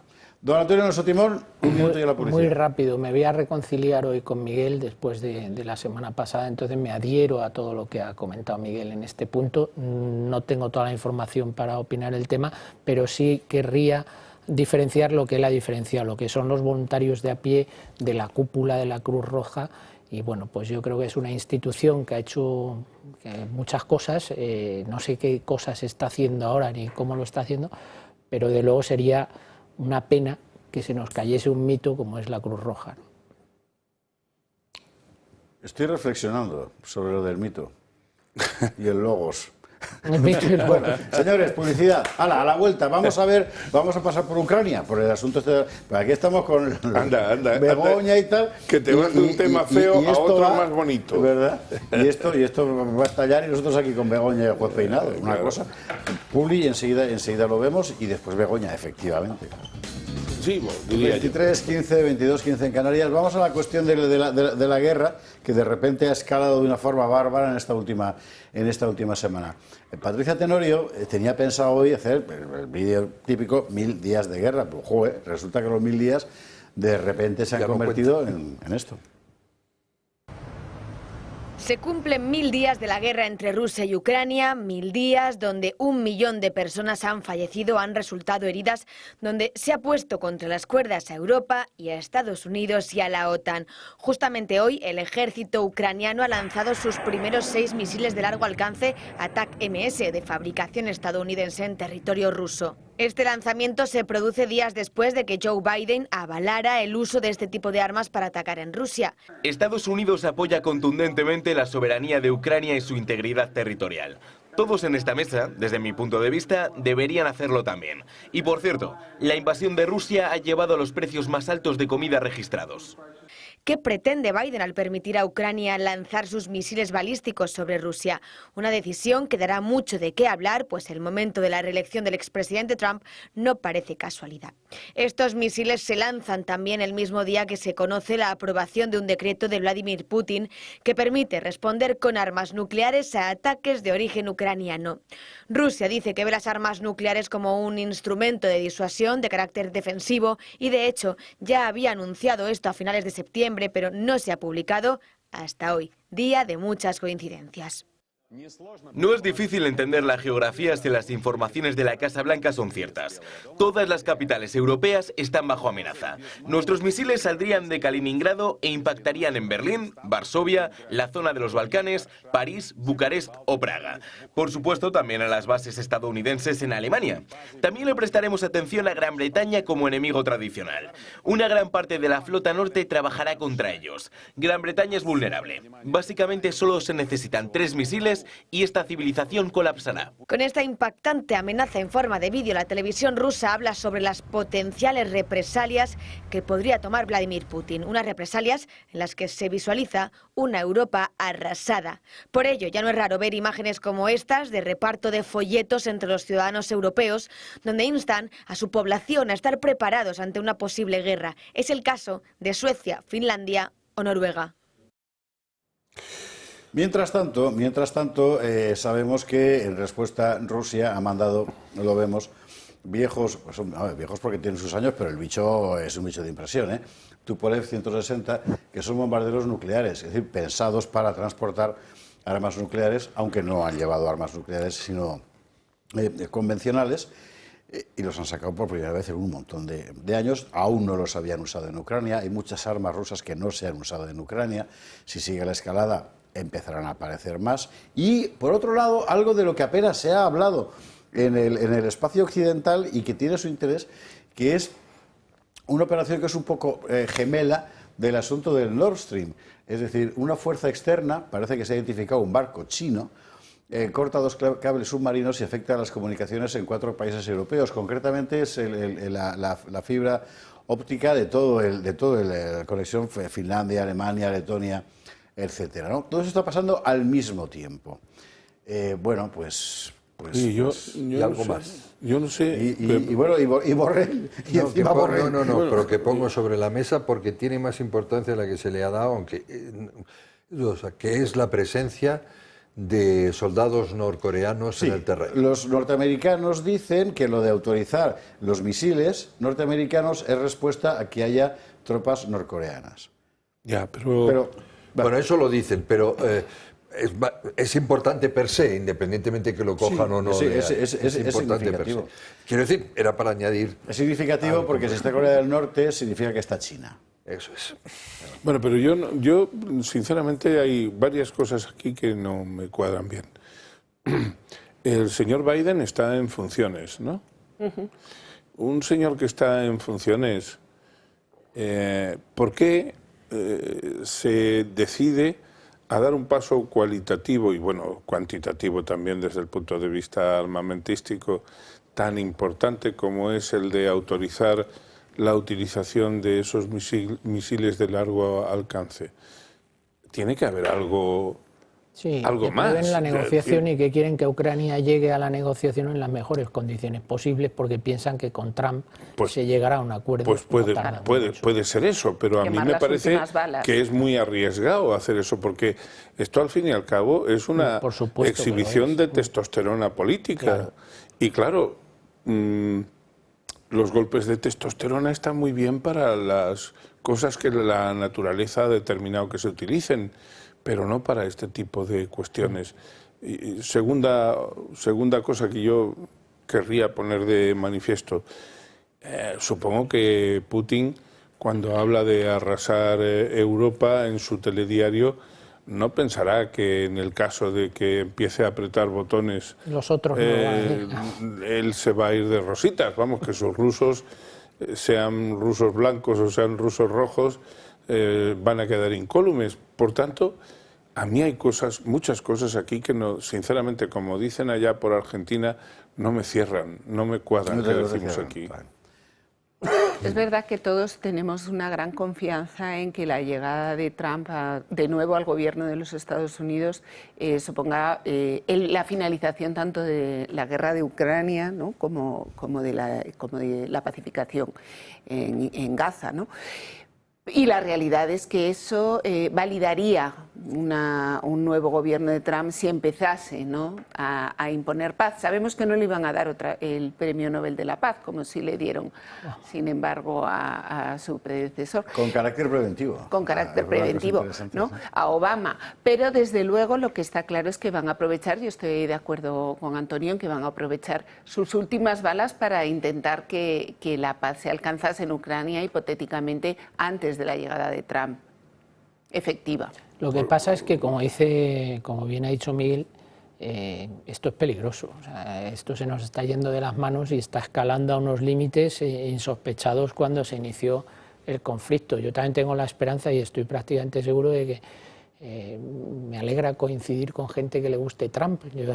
A mí también me gusta personalmente Donald Trump y creo que la presidencia de Donald Trump, y lo ha dicho él, lo ha dicho hace pocos días, que a él no le gustan las guerras y que en su mandato no hubo ninguna guerra. No comenzó ninguna y evidentemente guerra. Una de las prioridades que va a tener la administración Trump es acabar con la guerra de Ucrania y acabar con el conflicto efectivamente entre Israel y Hamas y Hezbollah, es decir, todo el avispero que hay en Oriente Medio. Lo que ocurre es que, claro, estamos en manos de quien estamos y estas situaciones de escalada bélica son peligrosas porque en cualquier momento puede saltar la chispa y llevarnos a una situación imprevisible de consecuencias.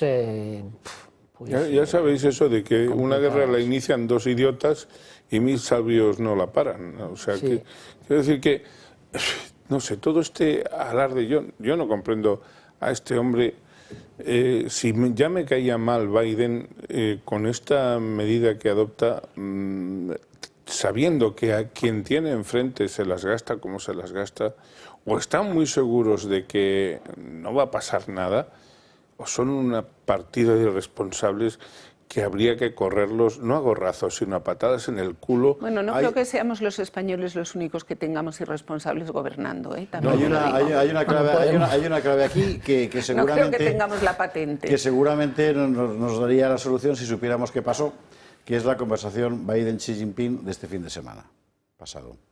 Cosa que es muy importante, porque o sea, Rusia es un país muy poderoso, ciertamente, pero el mundo este bipolar que se ha creado, el otro lado es China, no es Rusia. Y ahí hubo una reunión de la que apenas se ha informado y que es realmente importante. Entenderá usted que no hablaron solo de aranceles, ¿verdad? Bueno, pues veremos lo que va pasando, pero nosotros, en todo caso, lo contamos. Y quiero recordar que España es un país que forma parte de la OTAN, que España es un país con bases americanas en su suelo y que España es un país que forma parte del arco ofensivo nuclear norteamericano. Barcos aquí que se dedican a eso y que están para eso, aparte de nuestros soldados allá. Es decir, que nosotros estamos en guerra, aunque no lo parezca porque nos lo oculten, pero nosotros estamos en guerra, ¿vale? Y no será Margarita Robles, ¿verdad?, quien encabece a caballo las huestes españolas marchando sobre las llanuras al otro lado del Dnieper. Aunque a ti te encantaría verlo. Sería impagable, con un gorro de USA así. Bueno, vámonos con Begoña, venga, vámonos con Begoña Gómez, porque hay novedad importante. Pues sí, la verdad es que el tema está bastante interesante con Begoña Gómez. Vamos a ver lo que ha hecho hoy el juez Peinado, que tengo mucha gracia porque la prensa sanchista dice, claro, el juez Peinado aprovecha que Pedro se va fuera para tomar alguna determinación. Pero vamos a ver, cuente usted cuántos días ha estado Sánchez en España en el último año. ¿Menos tiempo que fuera? Absolutamente. Claro. Bueno, esto es lo que hay que añadirle al tiempo que ha estado fuera los 5 días de reflexión. 5 días. ¿Se los descontaron? Que no sabemos dónde estuvo. No sabemos. Bueno, señores, no sabemos dónde estuvo. Vídeo.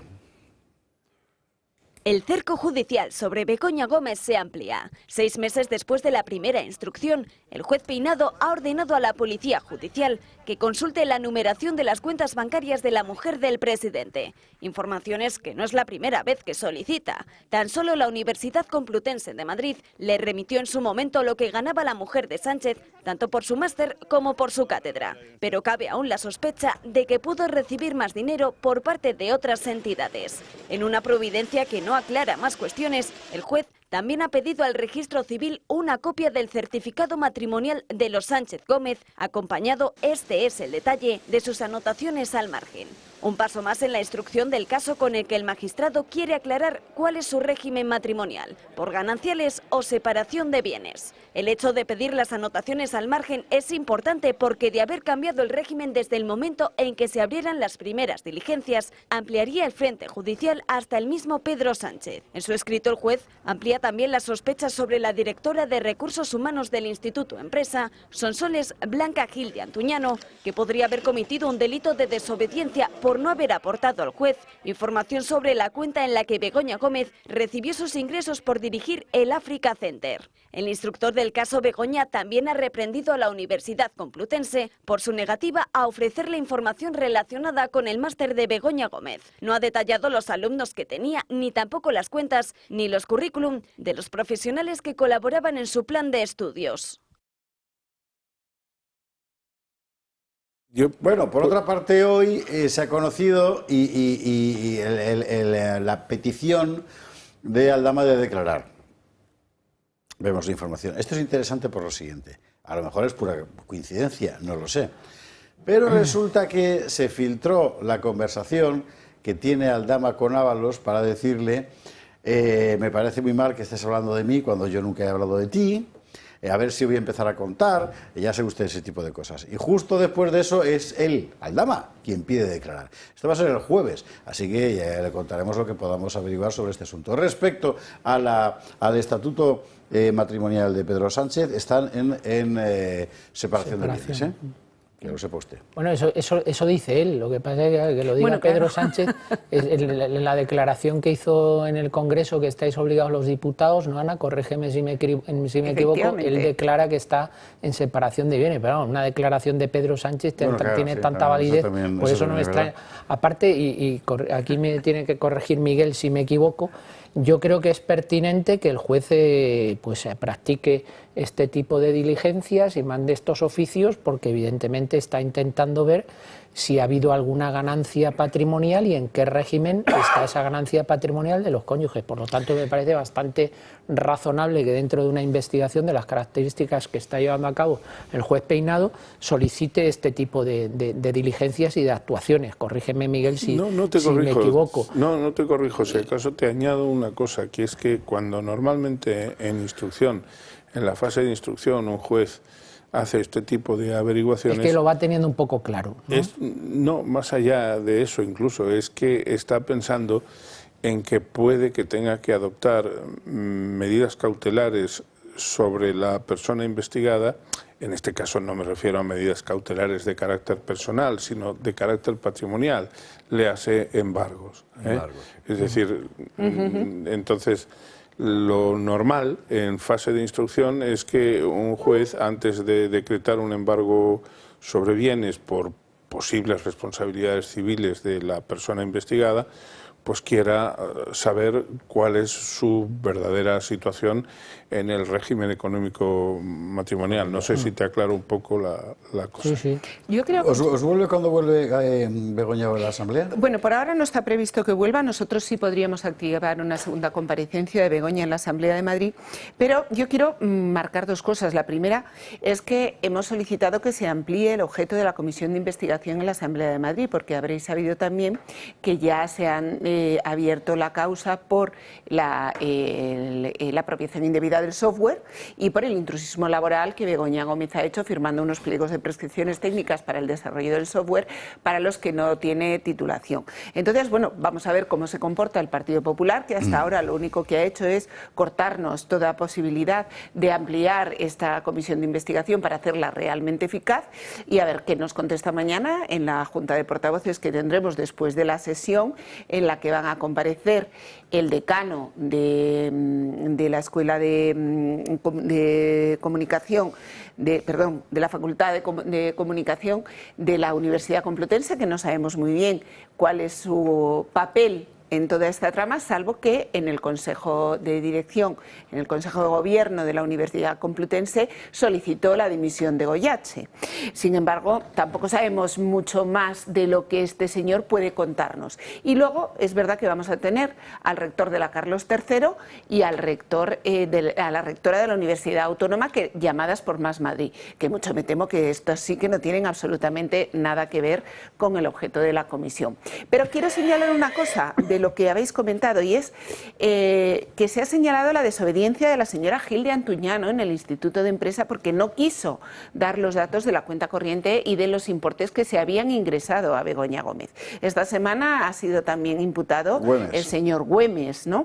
Y es que este modelo, o sea, yo lo que veo es que el modelo se va replicando, porque es que escuchando precisamente a Goyache, preparando esta comparecencia del decano de la Facultad de Comunicación de la Universidad Complutense de Madrid, dice el señor Goyache: no crean que es que nos está costando mucho dar con la información de lo que ha pasado en la Universidad Complutense.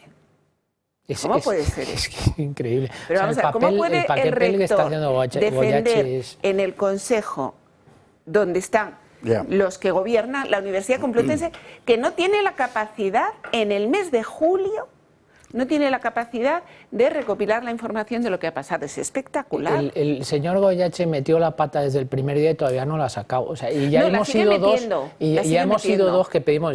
Me alegra saber que el decano de Comunicación pide la dimisión. Yo hace mucho tiempo dije aquí que qué hace el señor rector de la Complutense, que no ha dimitido ya. Y la señora Gómez tiene más fácil firma que palabra. O sea, la firmaba porque cuando firmaba los informes estaban recomendando a las empresas. Ha firmado de todo.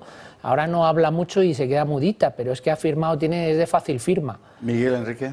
No, antes que Miguel, que es abogado, es que lo mío es una pregunta, porque esto es como el recreo. Hemos hablado de cosas trascendentales, absolutas, la guerra, todo eso y tal, y esto ya es la parte más y tal. Pero yo lo que no sé, y me van a contestar, es cuando hay una persona encausada, que se considera a todos los efectos, porque en este país no hay una ley de primera dama ni nada de eso, por lo tanto, es una persona encausada y tal y cual, ¿tiene obligación de acudir a una llamada de un parlamento, ya sea regional o nacional? Sí, tiene la obligación de asistir. Puede no hablar como hizo, pero no, tiene, eso está claro. Pero eso tiene la obligación de comparecer. Tiene la obligación de comparecer, sí. Eso así. O sea, pero cualquiera, o sea, el Lute o tal, sí. Tiene la obligación de comparecer. Salvo que estés ilocalizable como el señor Hidalgo, que está ahora ilocalizable, pero de repente apareció en Los Ángeles y dice, no, si no estoy ilocalizable, estoy aquí. La discusión no está en si tiene que comparecer Begoña, la discusión está en si tiene que comparecer Pedro Sánchez cuando le llamemos. Ay, por cierto, la carta de respuesta de Hidalgo, dirigida al presidente del Senado, salió por valija diplomática, creo que fue el fin de semana, y aún no ha llegado. Todavía no ha llegado. Debe estar en el Atlántico, en algún cable. Está en el Triángulo de las Bermudas. Bueno, no creas que yo estuve preguntando precisamente por las notificaciones a Begoña Gómez. Porque, hombre, Correos, ya sabemos quién se metió en Correos, ¿no? Entonces, yo, o sea, de verdad, que cuando uno se pone a estudiar esto, yo no doy nada, por supuesto. ¿Os imagináis en cualquier país europeo que la mujer del presidente del gobierno, el hermano del presidente del gobierno, el fiscal general del Estado de ese gobierno, bueno, más que el fiscal general del Estado y el fiscal general del gobierno, y el antiguo secretario general del Partido Socialista, que fue la persona que le lleva a ese presidente del gobierno a la presidencia del gobierno, estén imputados y que no pase absolutamente nada? Eso es impensable. Respuesta ya a la publicidad. Simplemente, Enrique, el poder legislativo, en cualquiera de sus ámbitos, es poder del Estado, y si te convoca, pues te convoca con todas las consecuencias. ¿Cuáles son las consecuencias? En realidad, muy pocas, porque si ante el Poder Judicial una persona investigada tiene derecho a no declarar, ante el Poder Legislativo puede perfectamente hacerlo y no pasa absolutamente nada, más allá del sentido que tienen las denominadas comisiones de investigación, que yo realmente pues no albergo ninguna esperanza de su resultado en ningún caso, ¿no? Y en cuanto a lo que decía Antonio, ¿por qué puede pasar eso en nuestro país? Pues porque puede ser que también en eso Spain is different, ¿no? Una persona sin vergüenza política como es Pedro Sánchez, pues está aquí porque conviene a otros sinvergüenzas que en el plano político, repito, que le mantienen ahí porque mientras puedan ir dando dentelladas al Estado en el que Pedro Sánchez ya no hace mucho tiempo que nos ha demostrado que no cree, pues lo van a hacer y se pelearán tanto como parezca que se pelean, pero en realidad no se han visto en otra. Pues claro, y además es que la perspectiva subsiguiente a la desaparición de Pedro Sánchez es extraordinariamente peor para ellos. Por lo tanto... En fin, añadimos una cuestión más sobre este tema antes de irnos a la publicidad. El anuncio lo va a pagar una cuarta de hoy. Sí. Una pequeña cosa. Yo estoy muy de acuerdo con lo que ha dicho Miguel sobre la utilidad de las comisiones de investigación. Y por eso llevo peleando, que desde que pidieron la portavocía de Vox en esta comisión, llevo peleando por hacer de ella una comisión útil. Pero es cierto que tengo que reconocer que es difícil pensar en una comisión de investigación útil cuando el rector de la Complutense ha nombrado a alumna ilustre a la presidenta de la Comunidad de Madrid, mientras el presidente de la Asamblea de Madrid era el consejero de Educación y Ciencia y Universidades, que por supuesto trataba toda la parte de la financiación de las universidades. Entonces, en este entorno, Miguel, una comisión de investigación, creo que estarás de acuerdo conmigo, en que tiene todos los visos de ser algo que lo que más se pretende es que no se salga del guión. Es decir, que a mí no me salpique, que es lo que suele pasar. Las comisiones de investigación parlamentarias son absolutamente inútiles porque todo el mundo está preocupado de que no le salpique.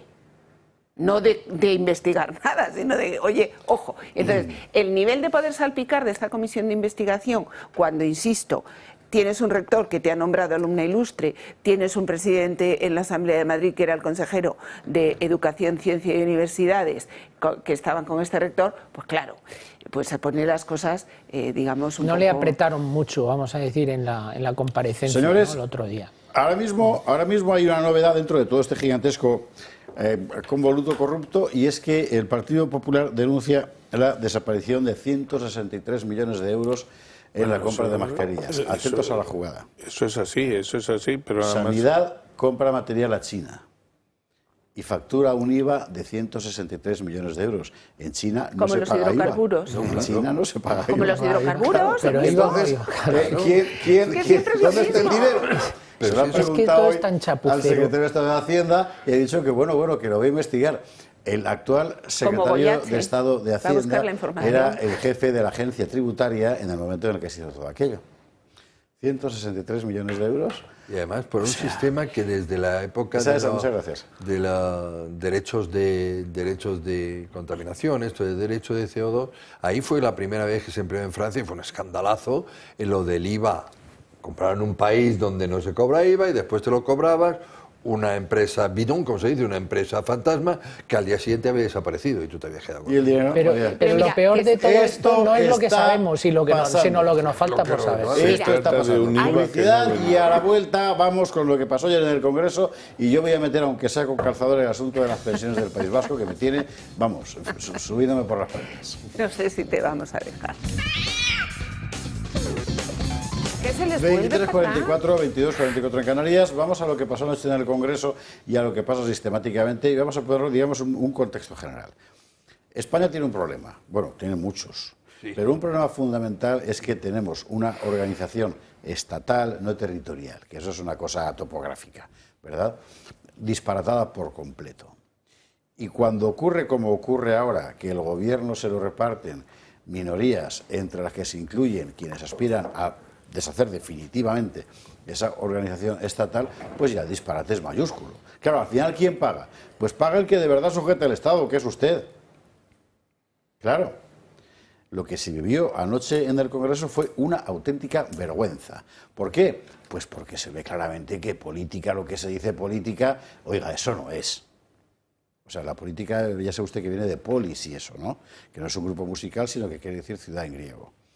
Bueno, y allá lo que estaban era a ver quién sacaba la tajadita para su propia clientela y para sus propias oligarquías, incluidos los de izquierdas. Claro, dentro de esas clientelas hay cosas como, por ejemplo, los pensionistas del País Vasco, que tienen las pensiones más altas de España con el menor esfuerzo del País Vasco, porque las pagamos todos los demás. Y eso hay que saberlo. Así que, por partes y una cosa detrás de otra, y abrimos el melón territorial, como dicen ahora los cursis. Primero, lo de anoche. Ayer se vivió una de las noches más interminables en el Congreso. Durante más de 8 horas se prolongó la votación de las enmiendas a la reforma fiscal del Gobierno. Votación que se saldó con los socios de Gobierno divididos y quejas de secuestro por parte de la oposición. La Comisión de Hacienda comenzó a las 5 de la tarde y se interrumpió a las 8:30 antes de la votación definitiva, después de que el PSOE sufriera varias derrotas. Un receso que duró hasta las 11 de la noche y que para Aitor Esteban evidenció el desorden de la legislatura. Pasada la medianoche, tanto PP como Vox denunciaron el secuestro por parte de la Comisión de Hacienda con el único fin de bloquearla e intentar que el PSOE no perdiera más votaciones. Pero finalmente, y en el último minuto, los socialistas pactaron con Esquerra, Bildu y BNG sacar adelante el dictamen europeo que fija un impuesto mínimo del 15% a las multinacionales. El PSOE mostró su apoyo a esta ley a cambio de prorrogar el impuesto a la banca y a las energéticas un año más. Sin embargo, para Podemos esto solo es papel mojado y aseguran que no aceptan tomaduras de pelo.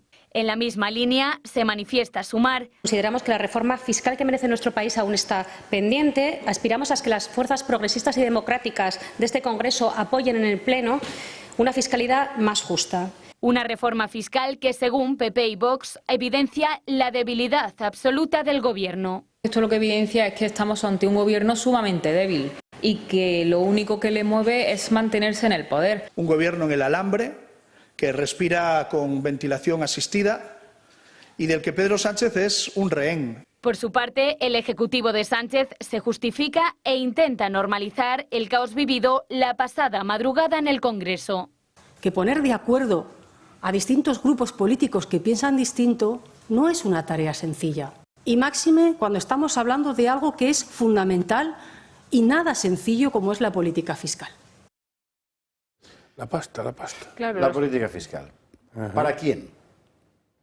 Y aquí entra el asunto de las pensiones del País Vasco, que hay que contar sí o sí. Porque esto no lo sabe la mayor parte de los españoles. Miguel Gutiérrez sí que lo sabe. Y yo. El PNV se ha especializado en sacarle hasta el último euro al conjunto del Estado desde que es uno de los socios preferentes de Sánchez. Las pensiones son un buen ejemplo de ello. El acuerdo alcanzado es la transferencia de la Seguridad Social a la Comunidad Autónoma Vasca, la cual creará mayores diferencias entre un pensionista vasco y uno de cualquier otro lugar del país. Una distorsión que ya es grande hoy en día, pues la pensión media del País Vasco es de 1.351 euros, mientras que la de un extremeño, por ejemplo, es de 908. Además, no es la propia comunidad autónoma la que financia su gran y creciente gasto en pensiones, sino el conjunto del Estado, que pagará una gran parte e incluso tendrá que aportar extras en virtud del pacto PSOE-PNV. Estamos hablando de 12.000 millones de euros a partir de 2025 y de ellos el PNV pretende que 4.000 sean abonados por el Estado. Con este modelo, el separatismo pretende crear un estado del bienestar mucho mejor en la región que en el resto del país, pero eso sí, a costa del esfuerzo de los demás, no por una mejor gestión de los recursos públicos por su parte. A Sánchez no le suele temblar el pulso cuando se trata de poner los impuestos de los españoles al servicio del separatismo, siempre y cuando esto le dé estabilidad en Moncloa. Así se consiente que esta región pague a la caja común de las pensiones unos 1.700 millones cuando debería aportar el doble para pagar su parte de los servicios estatales prestados. El problema reside además en que el sistema es deficitario, en 4.300 millones, pues cada vez hay más personas que perciben una pensión, casi 1 de cada 4 ciudadanos, y menos trabajadores hay para pagarlas, pues nacen pocos niños y un 25% de los jóvenes se marchan de la región en busca de prosperidad. La situación irá a peor incluso, pues se estima que en 2030 se jubilarán otros 80.000. A pesar de la insostenibilidad del sistema que sigue en pie por las contribuciones estatales, el movimiento de pensionistas de Euskal Herria sigue manifestándose e insistiendo en obtener mejoras de cara a los presupuestos de 2025. Este jueves se manifestará para que la pensión mínima sea de 1.080 euros en 14 pagas, por encima de la pensión media de regiones como Extremadura, como ya hemos comentado. Las pensiones vascas las pagamos todos. Y a lo mejor usted piensa que por qué he metido juntas las dos cosas. Y yo entiendo que normalmente, pues mire, porque en realidad guarda mucha relación con lo que hemos visto en Valencia. Tenemos un Estado carísimo de sostener, pero carísimo, que a la hora de garantizarnos determinadas cosas tiene unas desigualdades absolutamente tolerables, ¿verdad? Y encima no funciona cuando tiene que funcionar. Entonces, y que no está cuando sí, se le necesita. Sí, exactamente. Pero que cuando hay que hacer una reforma fiscal, ¿cómo se materializa? Pues en reuniones así escondidas, ¿verdad? Entre grupúsculos separatistas. Esto no puede ser. Yo cuando lo he leído, la palabra chalaneo, cuando lo he leído esta mañana no daba crédito de lo que pasó anoche en el Congreso. Entre otras cosas, y hay un diputado de Vox, Juanjo Aizcorbe, que puso de manifiesto que se habría infringido el reglamento en cuanto al funcionamiento, 3 artículos concretamente del reglamento del Congreso en cuanto al funcionamiento de la comisión, que no se podía haber paralizado más de 2 horas y estuvieron ahí 4 horas secuestrados hasta, esto es como el árbitro de fútbol que prolonga hasta que gane este equipo, pues ya está, hasta que gane el PSOE y tal. Por tanto, les da igual incumplir las reglas, el reglamento del Congreso, les da exactamente igual, el fin justifica los medios. Tal. Luego, lo que se pone de manifiesto es que esto es una jaula de grillos. O sea, si es que ni siquiera los propios miembros de la comisión sabían cuáles eran las enmiendas que iban a pasar al Pleno. No sabían, si han salido en medios de comunicación hoy algunos diputados, pero entonces, ¿qué es lo que va al Pleno? Al Pleno va lo de las energéticas, lo de los bancos, no lo sabían los propios diputados, qué es lo que se estaba llevando a cabo. Esto solo es posible que se mantenga si todavía los españoles no reaccionan y no se dan cuenta de la situación en la que está este país. Y que todo esto que se está negociando sin luz y taquígrafos, con nocturnidad y alevosía en el Congreso, al final va directamente a sus bolsillos. Y a quien perjudica es a los ciudadanos. Sí, pero vamos a ver, no se está negociando realmente en el Congreso, se está negociando en algunos despachos y los del Congreso están ahí esperando la instrucción. Y en cuanto a lo del reglamento del Congreso, desde las épocas de la Marichel, creo que era Batet, es una cosa puramente decorativa. Como la Constitución. Pero ya además lo rompió, lo destrozó, lo incumplió desde el día que se sentó y permitió, por ejemplo, que se utilizaran lenguas, idiomas que hasta ese momento no estaban permitidos. Haga usted la ley primero. No, aquí que hablo. Sí, lo del reglamento del Congreso es una entelequia y tal. Yo lo que quería era completar la información, porque claro, es una cosa que llevo toda la vida detrás de ello, pero ya es esperado. Es decir, este Estado autonómico es en efecto una máquina de engendrar desigualdad interindividual, porque la desigualdad territorial es una coña marinera. Tú pones ahora mismo una región administrativa, que es lo que son todas, con Guadalajara y Madrid, y resulta que el PIB per cápita de los alcarreños sube del 20%, siempre sí, bien igual. No, pero para que se sepa todo, lo que realmente además estamos pagando, porque se puede decir que los habitantes de las Vascongadas sí pagan impuestos, eso sí, parece que más o menos como los demás, sí contribuyen algo a las pensiones, pero lo que sí realmente estamos pagando, además a través del concierto, es que el gobierno vasco da un complemento de pensión.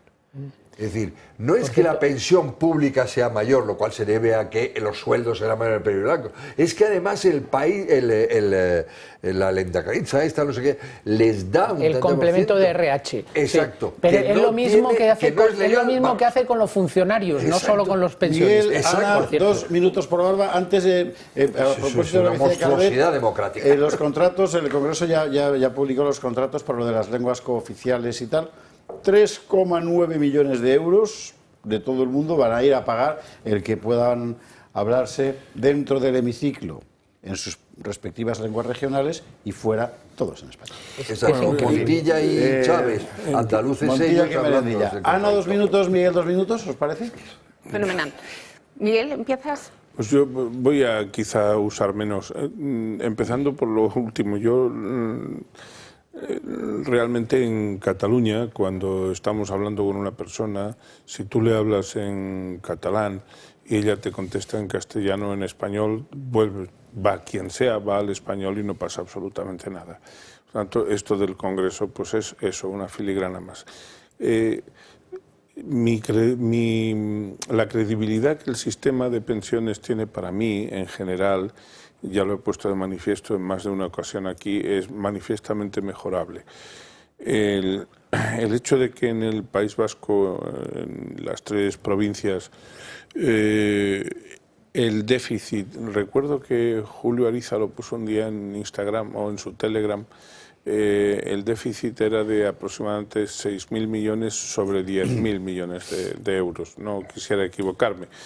Yo creo que revela una vez más que la parte ancha del embudo generalmente suele reservarse para aquel que manda.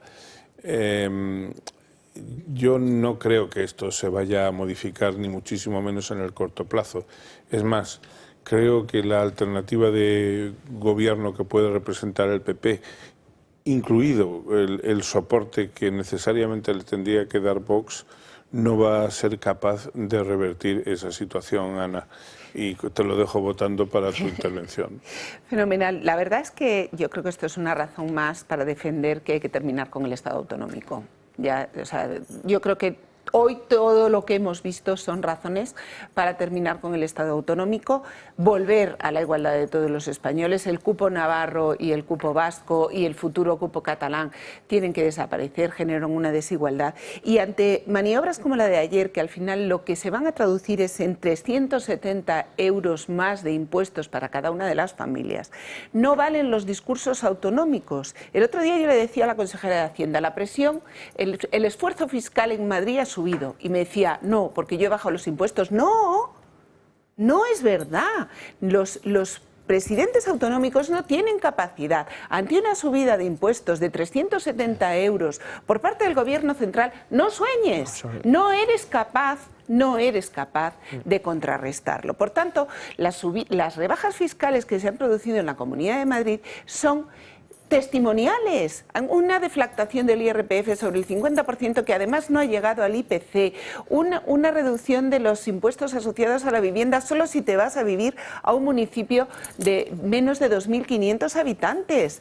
Es imposible. Entonces, ¿cuántos habéis oído las negociaciones de los presidentes autonómicos con Pedro Sánchez en las visitas que han hecho a la Moncloa? ¿Cuántos han dado cuenta de los pactos a los que han llegado? Señores, con estos presidentes autonómicos es que ya sí que lo inevitable es deshacer el Estado de las autonomías, porque no tienen ni una mínima lealtad a la nación, ni una mínima lealtad a los españoles. Van única y exclusivamente a su beneficio y a perpetuarse en el poder. Por lo tanto, yo creo que razones nos sobran, hay que volver atrás, hay que devolver las competencias al Estado, hay que terminar con los cupos y hacer de verdad otra vez a todos los españoles iguales. Señores, son las 23:58 y 21, 22, 23 de la noche. Le cuento una última cosa, y esta me la manda Jorge Campos. En el Parlamento extremeño, por impulso del Partido Popular, ha decidido aprobar el extremeño como bien de interés cultural. ¿El qué? ¿El Castúo? El extremeño. No, el extremeño. ¡Ay, dónde está la cuestión! Claro, mira que la cara que ha puesto Miguel, claro, Miguel es extremeño. O sea, el Castúo es una habla... Y Antonio también. Y Ana, pues porque no se pone, que si no también sería extremeña. La cosa es... Yo soy un enamorado de Extremadura. El Castúo es la forma tradicional del habla propia de allí, además con variaciones y tal. Bueno, que tiene incluso en los sitios donde la hay, que tampoco es en todas partes. Que tiene incluso literatura propia. El extremeño no existe. Claro, pero es un poco como el bable, o sea, te inventas un bable a partir de los bables o las hablas, ¿verdad? Que, oiga, pues ahí estamos, es que al final el PP es el problema, el PP tiene la horma autonómica metida en la cabeza. Qué barbaridad. Oye, pues si al final empiezan a reconocer la deuda histórica que hay con Extremadura y nos ponen un tren de alta velocidad y unas infraestructuras y tal, y conseguimos que en Madrid haya 7 votos que condicionen la presidencia del gobierno, no está mal la jugada. Hablarán en extremeño. Yo don tengo Enrique que empezar Calvet, don Antonio Nelson Timón, don Miguel Durán, doña Ana Cuartero, mil gracias a los 4 y a ustedes por estar ahí. Y nosotros mañana más gato al agua.